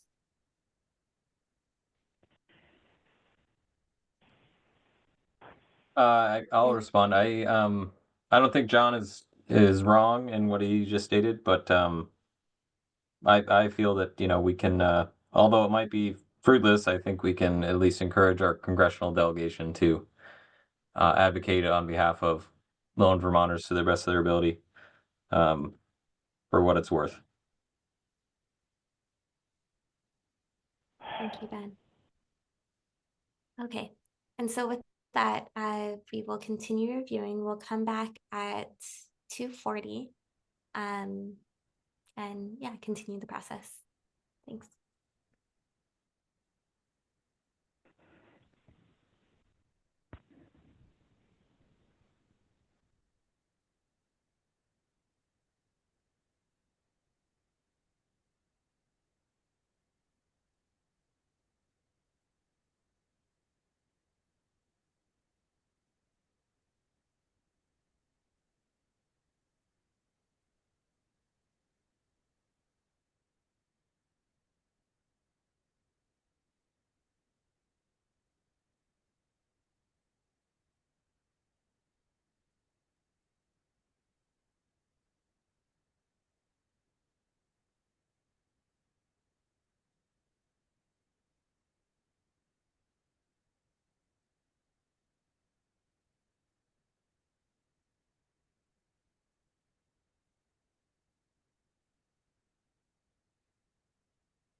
all start coming back together. The first thing that I see is, yes, so this is from Jeff.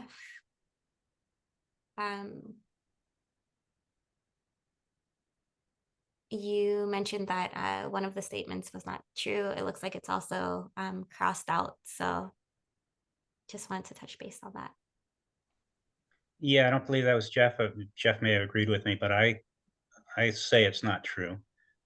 Okay. Um, Okay. Sorry, yes, it was Pike. As Any far as thoughts I've here? been made aware, again and again, weatherization is the most efficient bang for your buck in terms of reducing fuel use and greenhouse gas emissions. Thank you. Any objections to deleting this sentence? I think it's true, just because we're talking about displacing versus reducing. I think there's a difference between what's cost effective for a household and what's cost effective for a, obligated party who's, looking to create credits. I don't think we have time to litigate this at this late date, so I think we should get rid of it. All right. Anyone object to getting rid of it? Okay, so I will remove that.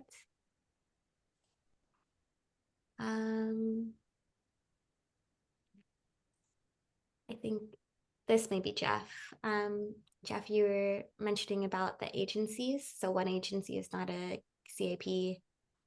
Yep, it's common that people just think that the program is all CAP, Community Action Program, and that's not true. One of our providers is not a CAP, they're a nonprofit. So for sake of accuracy, I figured I'd let you know. Do you have suggested wording that I could use? Yeah, I'm sorry. No. No worries. How about we just say agencies, lowercase? Yeah, agencies. Okay. Vermont's weatherization agencies, or WAPs, one or the other. So we'd like to say what weatherization agencies? Yep, and not to get back into that grammar conversation, but capital W typically is what we've used for our program. The DOE funded weatherization program, low income weatherization, we usually use capital. The act of weatherizing a house has been lower capital, I guess. I don't know. That's how I use Would it we be anyway. okay with capitalizing the W in weatherization and the A in agencies? Or does anyone object? It's not standard, but I don't care. Okay.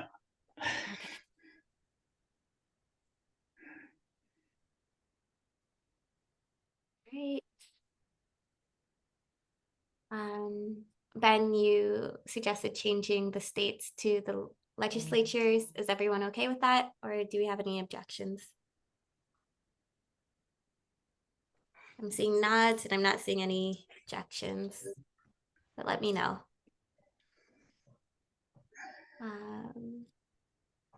Let's see. I believe this was Jeff. How about a limitation be heat pumps are not bona fide solutions to many Vermont homes? I mean, and this may be somewhere else. And if it is, I'm sorry, but I mean, that is one of the problems with heat pumps and just automatically implementing them is our housing stock isn't set up for them to be a bona fide solution for a lot of them unless there's a lot of money to be put at it. So I think that's a legitimate concern. And if it's mentioned elsewhere, I apologize. Any thoughts on this from the AG? I think it's discussed sort of indirectly in the homes that have limitations section, just about that, like a lot of people who have heat pumps don't seem to be using it as their primary heating source. I don't know if, again, about more robust discussion about like a recommendation or something, but it is sort of nodded to in another section. Yeah, if we do talk about it in the manufactured home section, specifically relating to mobile homes, how that's not a standard fix there. And then I think, yeah, Mia's right. We also talk about it in a separate section specifically. I'm good then, thanks.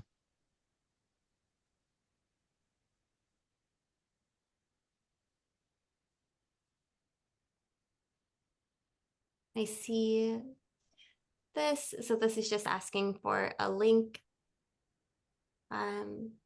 Yeah, I found that. I sent it to you lately. I found a link, and I'll just note in the report that it is, I think it was May 28th was when we sent it, and I'll include it in copy of the memo. So I was finally able to find that. Okay, thank you, Mia. See else.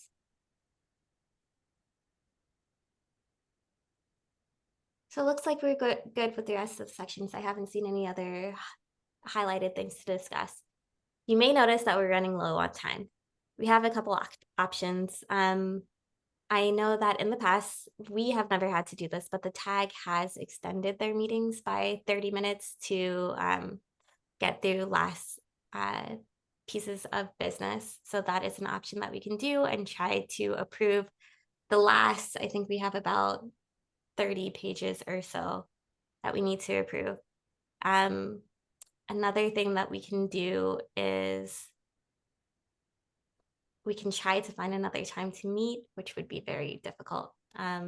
We don't have that many other options. So I'd like to put it to the EAG and especially to the chair to see if what proposed ways to move forward.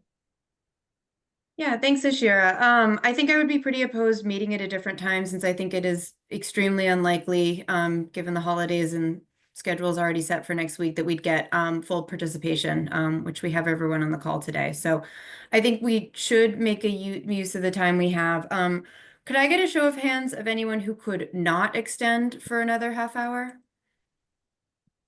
And just show your digital hand, ideally. I have to be there somewhere at 4 o'clock, so I have to leave home at 3:15.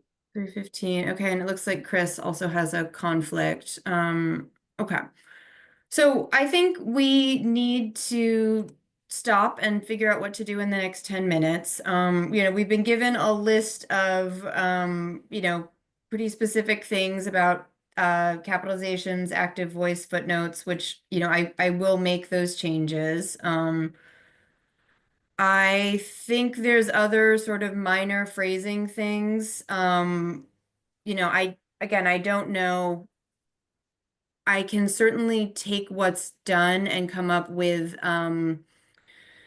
make an executive decision on sort of what changes seem to be, this is phrasing, it's fine to do it, and it's not going to be controversial, and then to keep anything else that seems to be more of a policy decision, the status quo from, what is in here with unedited changes.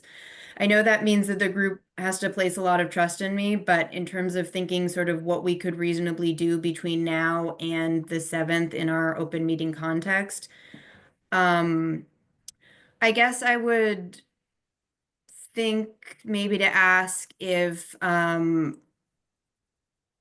see. I will say, Mia, there are very few additional edits as I scroll through the rest of this. So maybe Right. just giving 5 minutes to look at those edits. And again, we're just looking at the things that are in green, not the things that are in pink. So I can even highlight those for us and maybe we could move forward that way. Can I make a suggestion here? Is it possible in this process to have 2 or 3 lead members of the EAG responsible for being what I mean by that, not responsible, having the decision power to do the final edits and get this out of the door? I don't know. I just think that some of you have better familiarity with the content and some of the specific technical issues. So to the extent that some of the technical issues is getting compromised, address those first. Don't focus on these grammatical or other what I call as flowery stuff that needs to look good on paper. I would suggest that I've been part of groups before where we assign the authority or the final decision to a couple of people. And I think it just And brings Srini, efficiency sorry, that- I don't mean to cut you off, but I do think that is the process that we've taken thus far with the report writing group, the report editing group. So that was a smaller subgroup of people who all I'm suggesting moved is this forward. without rushing through, you know, if there are issues that need to be sorted out, leave it up to the 2 or 3 who can make the final decision. Srini, we can't do that under public meeting law, except unless we hold another report writing group. We could try to do that by the end of the week, but again, that would kind of kick that back to the group. We essentially need to have a report finalized so we can vote on a final version next week. So I just don't think that's going to happen in the next week. We could try to do a report writing group, but it would need to have quorum. So I think that's at least 3. And those decisions would essentially be unreviewable in the 7th. We're just not going to have time to do that on the 7th. As chair, I'm not really willing to extend this into a last minute discussion on the 7th of whether or not we may or may not approve any additional edits. I just don't think that's possible. Yeah, Ben. So it looks like Srini and Chris need to leave early, but nobody else raised their hand. So that leaves 5 of us. We still have a quorum. That's So correct. should we but just keep forging ahead for another 15, 20 minutes and get it done, or? So we could do that. Again, I just don't want it to get to the 7th and we find out that someone who's left has serious unresolved issues and won't vote for this. So I think we're just placing a lot of trust that, you know, while we don't have members of the group here, that they'll just agree with stuff. So I think that's fine. I guess if, you know, Srini, Chris, since you'll be potentially the ones leaving, do you have any like big picture concerns or very specific wording things you want us to try to, you know, deal with right now? The only comment that I wanted to make sure that stays is in the section that I covered on the commercial and industrial segment. You know, the fact that we have not had a lot of interface with the demographics, you know, there was a suggestion about, based on stakeholders that I interviewed, there was a suggestion on involving, you know, representatives from those demographics in the design process. So whatever is designed going forward. And I think that there was a suggestion to completely eliminate that. I just don't agree with that. Other than that, at this point, I leave it up to all of you who are more familiar with the content to move forward. So. Okay, we can make sure we deal with that section. Chris, if you leave early and we choose to extend, are there any big picture issues or specific wording that would prevent you from accepting the report on the 7th?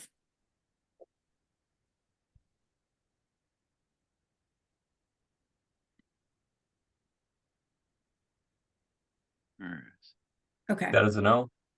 Not hearing from Chris right now. I think I'm going to, in the interest of time, make a motion to extend. Let's see, we could do a half hour or an hour. I know an hour is brutal. We talked about a half hour with conflicts. I don't know if a half hour is going to do it. I mean, if we, yeah. I was just gonna say, if we get away from grammar and just stick with content, I think a half hour, I'd be up for a half hour. I can't go more than a half hour. I think Okay. if we got down to it and did it, Yeah. would. I'm get gonna it make done. I can't go beyond a half hour either. Thanks, that's helpful information. Okay, I am going to make a motion to extend the meeting time to 3:30. Do I have a second on that? I'll second it. Okay, thanks. Jeff, show of hands in favor of extending by half an hour. Okay, lower hands, do we have nays on that? Okay, in my opinion, the ayes have it. So we will extend by half an hour. And then, you know, I would also just really like the group to use this time wisely and focus on anything that they think is an impediment to us being able to accept the report, like something that really would change your ability to say yes to this, which is where I think we are right now. So I think we can go section by section, but really focusing on things that we think are impactful at this point. Thanks, everybody. Yeah, and my suggestion is instead of having the time to read, I am going to, since you all already have seen and read through this, and we've only gotten a few comments on a few suggested changes on this big swath in between that I'm scrolling up. We can just focus on those pieces. Okay. So we are. Yeah, Asher, one thing I just wanted to flag for the good of the order, there is some data I'm waiting for on home repair issues from either Jeff or Emily. If the group has no objection, I'd love to just put those items in, but I don't have a specific edit right now. So Chris, Pike, I see you have questions. Why don't we deal with those first, and then I'll ask for unanimous consent if I can get updated figures to put those figures in. But Chris, why don't we start with you? Thanks, Mia. Yeah, I just wanted to express I don't have any necessary questions. I have to drop off at 5, but just I have a general trust in my peers. Like it's been awesome kind of working through this, and so even though I'm dropping off, I trust everyone in the group's kind of putting forward in that consensus. It's Thanks, Chris. the document itself is pretty strong and awesome, and very appreciative of everyone's work on this. Great, thanks, Chris. Yeah, Pike. Yeah, because Srini has to leave, I'd recommend or ask that we address this section that I saw was highlighted, since we have him till 3:15, I think he said, and maybe we can get that addressed and while he's here. Sure, we can do Okay. that. I would Okay. recommend spending no more than 7 minutes discussing this. So this is the piece. So I believe Jeff, this is a comment from you, or is it one from Pike? Pike, is it from you? This is my disagreement. Okay. I think, the clean heat standard is unique as far as I know, that anybody in Vermont could become a participant in this process. So I don't believe that the trade organizations did not have the opportunity to be represented. And going forward, I think it would just be really cumbersome to have 24 different trade organizations help design and implement. Well, design and implement are two different things. I think the design we're working on it now. The implementation of a clean heat standard. So with Srini here, maybe we can change this to make it more practical. But yeah, I was thinking that to strike this all together. Thank you, Pike. Srini, are you able to respond? And I need to get back to the document here. Which page are we? So we are on page 58. Okay. Right underneath recommendations. So to facilitate widespread outreach, best practice sharing, and effective implementation, trade organizations that represent different groups of industry should be engaged in the design of and implementation of the clean heat standard. And maybe if the word engaged was different or more specific as to Srini, what you're thinking about, I would be more acceptable to that. But having a dozen different trade organizations helping draft this legislation or implementing this, I think is just unwieldy and unacceptable. I mean, in the absence of no participation, that's what all the hotel owners and business owners are suggesting. Work through our business representatives, have a voice. For example, South Burlington business community, they basically said, somebody needs to come and talk to us. Nobody has come and talked to us. So I just wanted to highlight that, we have, if you look at this group, I think there are quite a few people here who represent or interface the residential community. I don't think we have anyone here who has spoken for the commercial or industrial segments. So all it was meant to do was, based on their feedback, have a way to engage or hear their voice. Mm-hmm. Yeah, so Srini, from what I'm hearing from you is that it's important to at least acknowledge that the non-residential groups are a group that could be overlooked if not intentionally engaged. Especially the fact that focus 90% of our time and efforts on the residential group. I just think that we need to acknowledge and recognize that. Okay. Ben, I see nods from you. Yeah,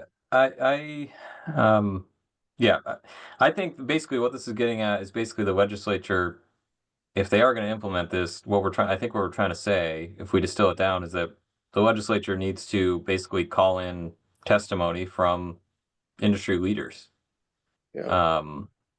So I would write it as to facilitate effective implementation of clean heat standard. The industry and commercial leaders should be consulted. Given the something. opportunity to Yeah, consult or something. that's how I read it. I mean, I see where you're coming from, Pike. That it does seem cumbersome at first, but I guess where my mind goes is, we send this off to the legislature, they read this, and we basically think that they need to call in some industry folks to testify, basically, see what they think about it. That's kind of where the rubber meets the road. At least that's where my mind goes. But I don't know if anybody disagrees with that, but Does that work for Srini, or Yeah, does that help? That works. I think it just Yeah. acknowledges that it's a gap today. Yeah. Yep. Thank No, you. I think you're right to point it out for sure. Yeah. But in terms of brevity, that's where my mind goes on that sentence. I don't know if Pike, if that I see Pike gets at is what you're making trying to say. some suggestions.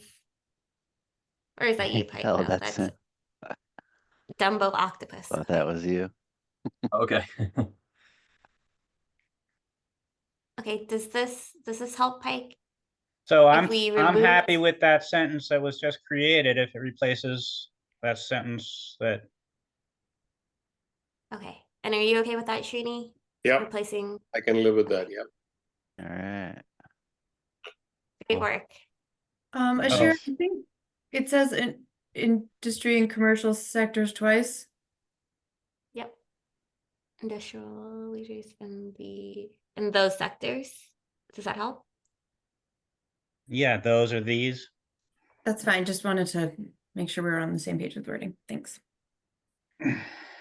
Particularly Okay, let me the read it out loud. yeah. In the RIC, it's the commercial and industrial. So yeah. So just switch these two, commercial and industrial. Yeah.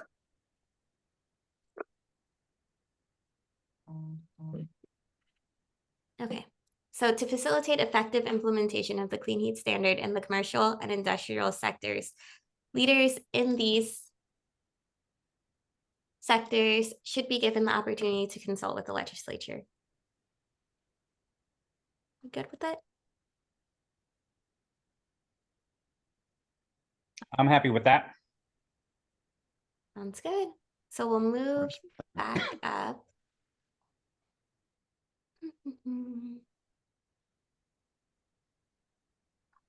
Where is it?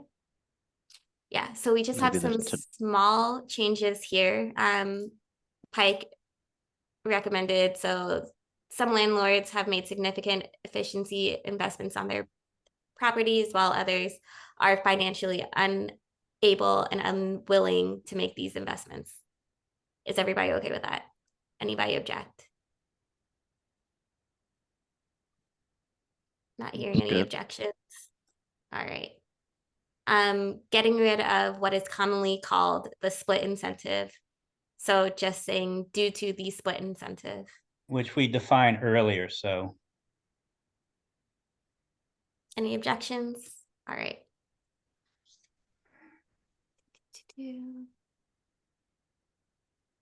Okay, so here, when the tenant moves out, the next tenant takes, okay, so this did have some wording troubles. Okay, so the renter pays the program charge on the utility bill.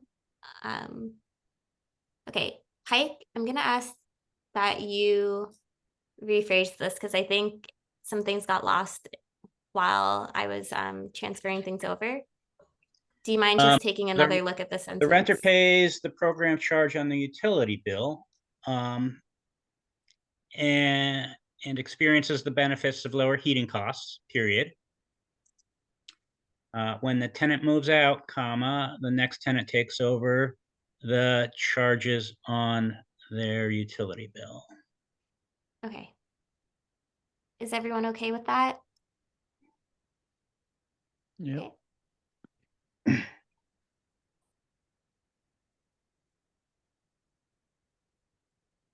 This was just moving a footnote, which we already discussed.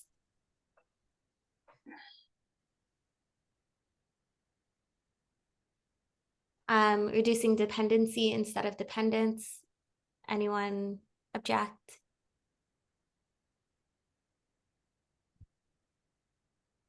Hearing no objections. No.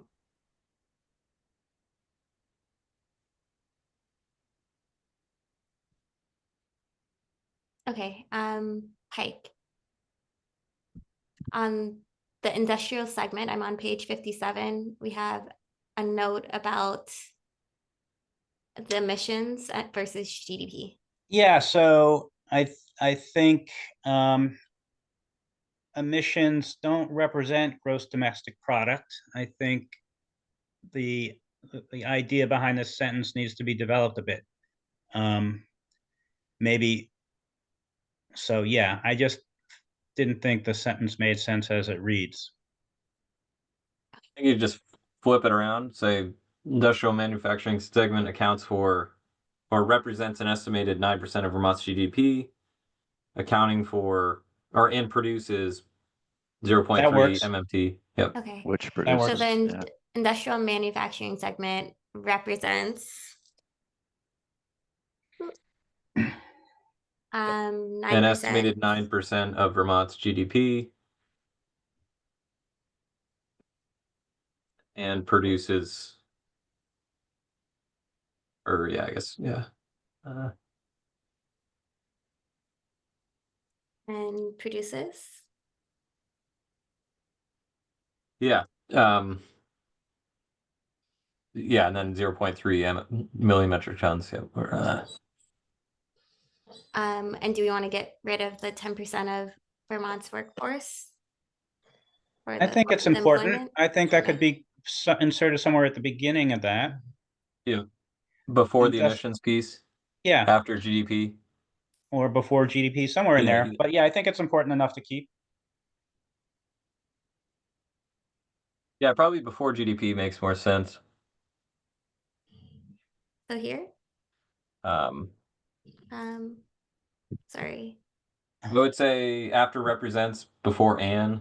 So before the highlighted section, plop it in after represents, and then see how that reads. No. Or 10% of Vermont's workforce is in the industrial manufacturing segment. Does it work to go up there? Industrial manufacturing segment employs 10% of Vermont's workforce, comma. Things are moving around. I like where you're going with that, Pike. I think, yeah. Produces an estimated 9% of Vermont's GDP. Or however we want to say it. Creates an estimated. What's the first verb we have in there? Sorry, so we have 10% of Vermont's workforce is in the industrial manufacturing segment, which represents an estimated 9% of Vermont's GDP and produces. So is it just the which that makes this work? I think. Did we say it was did we want for the industrial manufacturing segment employs 10% of Vermont's workforce? Yeah, I thought that. Yeah, I think that's better. Sounds better, yeah. Comma, represents an estimated 9% of Vermont's GDP, comma, and produces 0.3 megaton of CO2e every year. That makes sense. So we were saying employs. Yeah. Right. Active verb rather than passive verb. 10% of Vermont's workforce Which Comma. And represents. Nope, Which just represents, comma, represents. Okay, yep, I see. Yep. That looks good. Okay. Comma, after GDP, and then and produces. All right. Any objections? All Nope. right.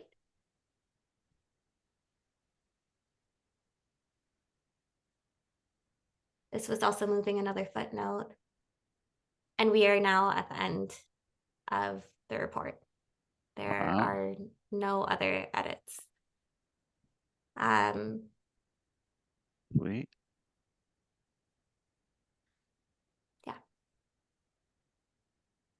Would anyone like to make a motion?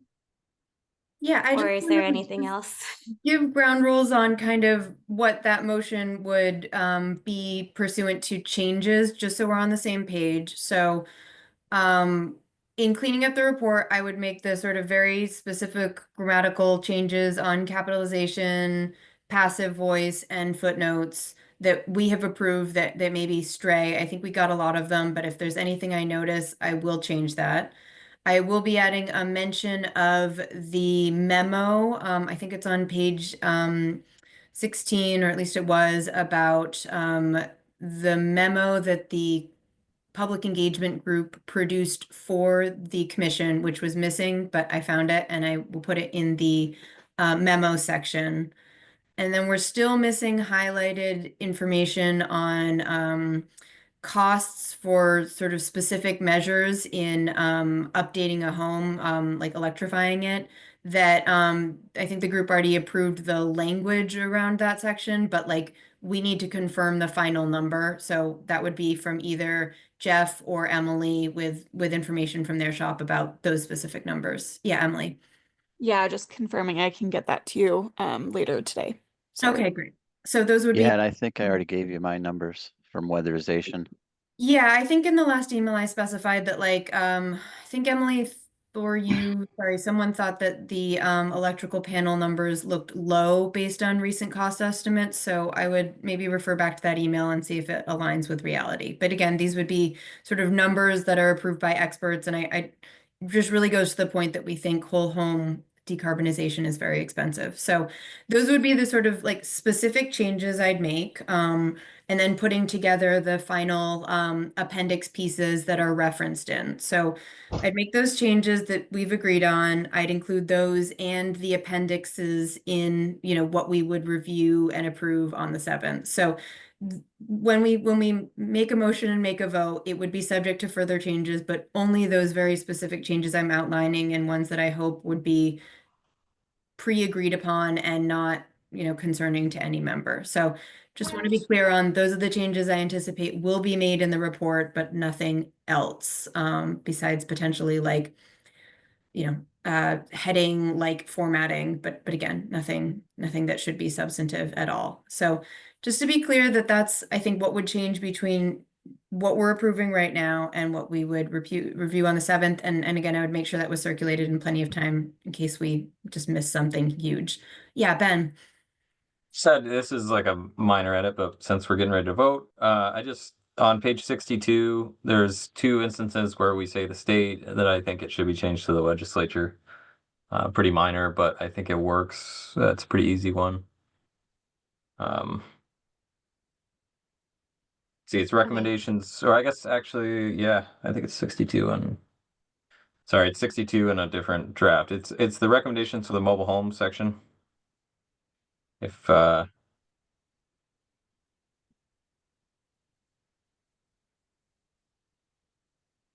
geez, okay, hold on.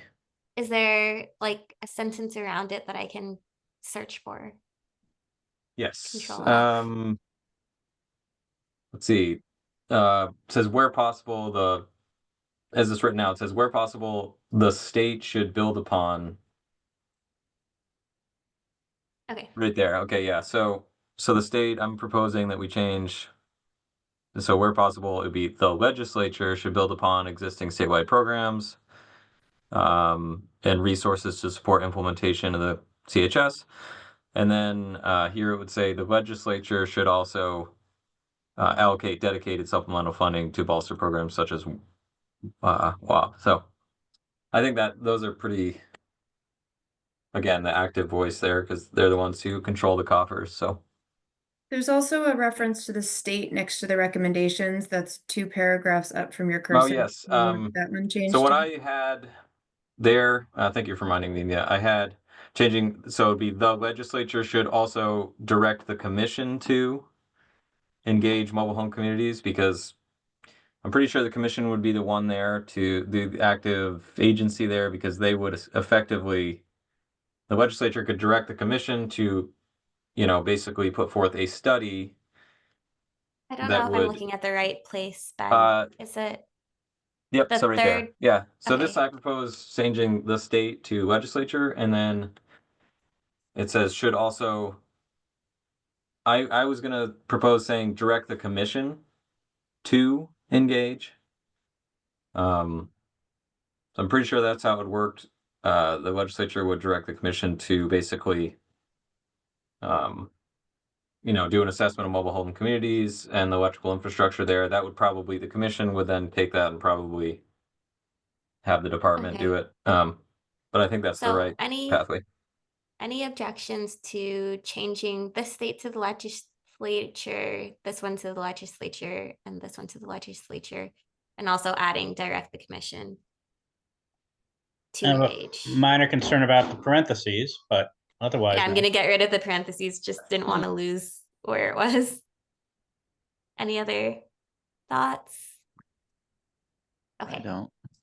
then Mia, would you like to continue? Yeah, so I'm gonna make this motion. Is anybody else have like anything else they need to see changed before they can sign on to this besides those things that I'm gonna list and have listed? Anything else? Last call. Okay, I'm not seeing anything, so I'm gonna so I guess I'm gonna try to do this correctly. So I'm going to make a motion that I will make the very specific changes described at the beginning of the document about capitalization, active passive voice, and footnotes that are listed there. Add in the section about the missing memo on public engagement and the missing confirmation of the data on home improvement costs, and take one last look through for any other typos or formatting issues that should not change the meaning and are purely mistakes that need to be corrected. So I propose that I make those changes, but besides those changes, the rest of the memo, the rest of the report would stay functionally intact. So my motion is to accept the report under those listed conditions. Do I have a second? And I hope that's not too tortured a motion. Sorry. Second. Okay, so I have a second for Ben. Can I have a show of hands for the ayes?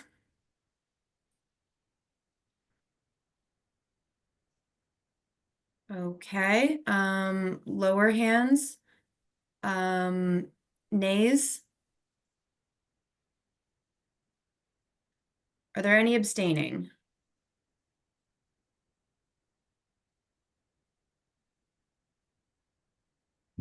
Pike, can you talk about, what you think might be missing in this?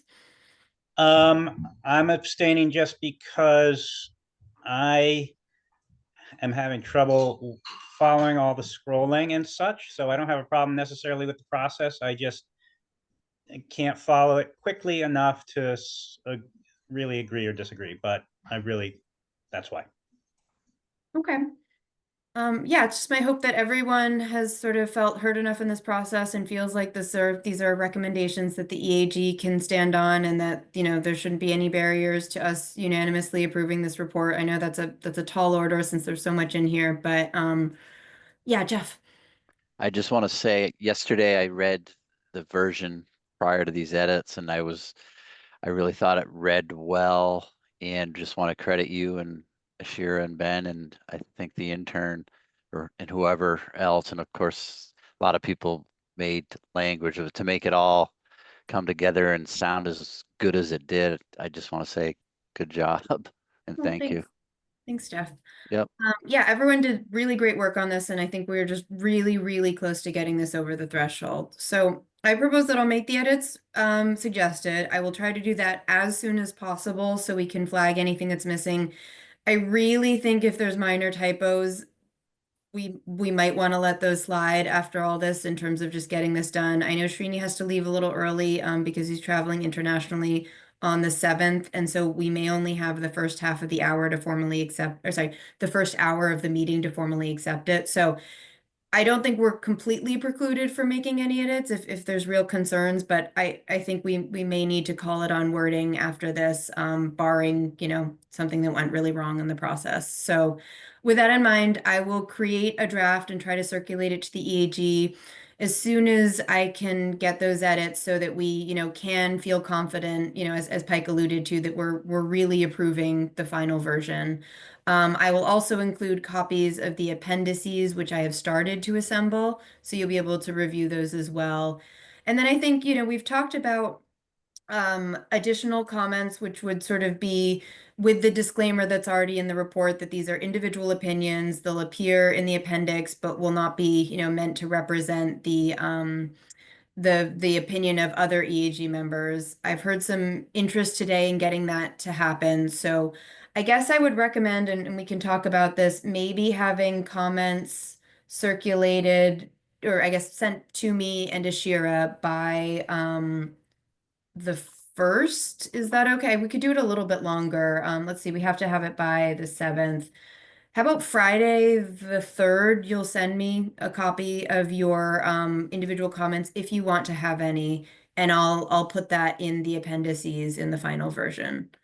Is that something we can all live with? Does that address any concerns? And, you know, like I said, I'll get everything else besides the individual comments as soon as possible, and then I'll make sure that before, you know, before the 8th, we have a like final copy. But, you know, I'll try to be really clear in the emails exactly what you're looking at and what has changed and what hasn't. So not to be, you know, overly convoluted, but trying to keep everyone looped in throughout this process. So before we move to public comment, are there any other concerns about how we get this done, other deadlines, anything outstanding that we need to button up?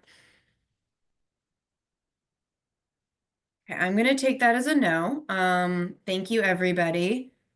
I think we'll just move for public comment, and then we'll pass it off to Ashira to next steps and close. Okay, any members of the public who want to add anything or speak for the first time?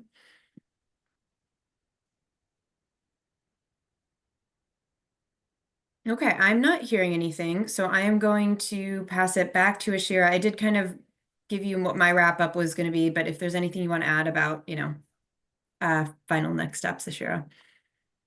Definitely. I don't have any additional final next steps. So exactly the things that Mia has outlined, which are incorporating the rules that were at the top of the page, as well as adding changes to the appendix, the memo, home data and home improvement, and then just that the EAG will send any comments that they want incorporated into the appendix by January 3rd. Ideally before, just so I have time to find it, but I can turn it around at the end of January 3rd. So if you have it early, please send it, but if not, no problem. We can do it by then. Okay. Is there any? Jeff has Yeah, just to save an email, Mia. So I would defer to Emily's panel upgrades. Our network has done some, but not major ones, just more minor. We've shied away from those jobs, so her number is going to probably be more accurate and higher than ours. So I would defer to hers. Okay, sounds good. Yep. Yeah, I'd probably defer to Emily since she's, you know, got a pretty good view of the market through Efficiency Vermont. But if there's any questions on missing data and just feeling confident, I'll pull you back. Thanks. Okay. I appreciate it. Thanks. Anything else before we close? Okay, thanks everyone. I know this was a long day and we really came down to the wire on wording changes, but I think we've gotten a much stronger document, and I think this is something we can all be really proud of, even if it doesn't reflect every single thing we could have discussed or what we wanted to cover. I think it's going to be a really strong submission to the legislature and give them a lot to think about in implementing this. So thanks everybody. So yeah, we will follow up shortly with a draft of this and an agenda for next time, and then I'll see you again on the 7th. Thank you. Yeah, happy holidays everybody, and call this meeting to a close. Thank you. Thanks a lot. Good work. Happy holidays, everybody. See ya. Yep. Come on.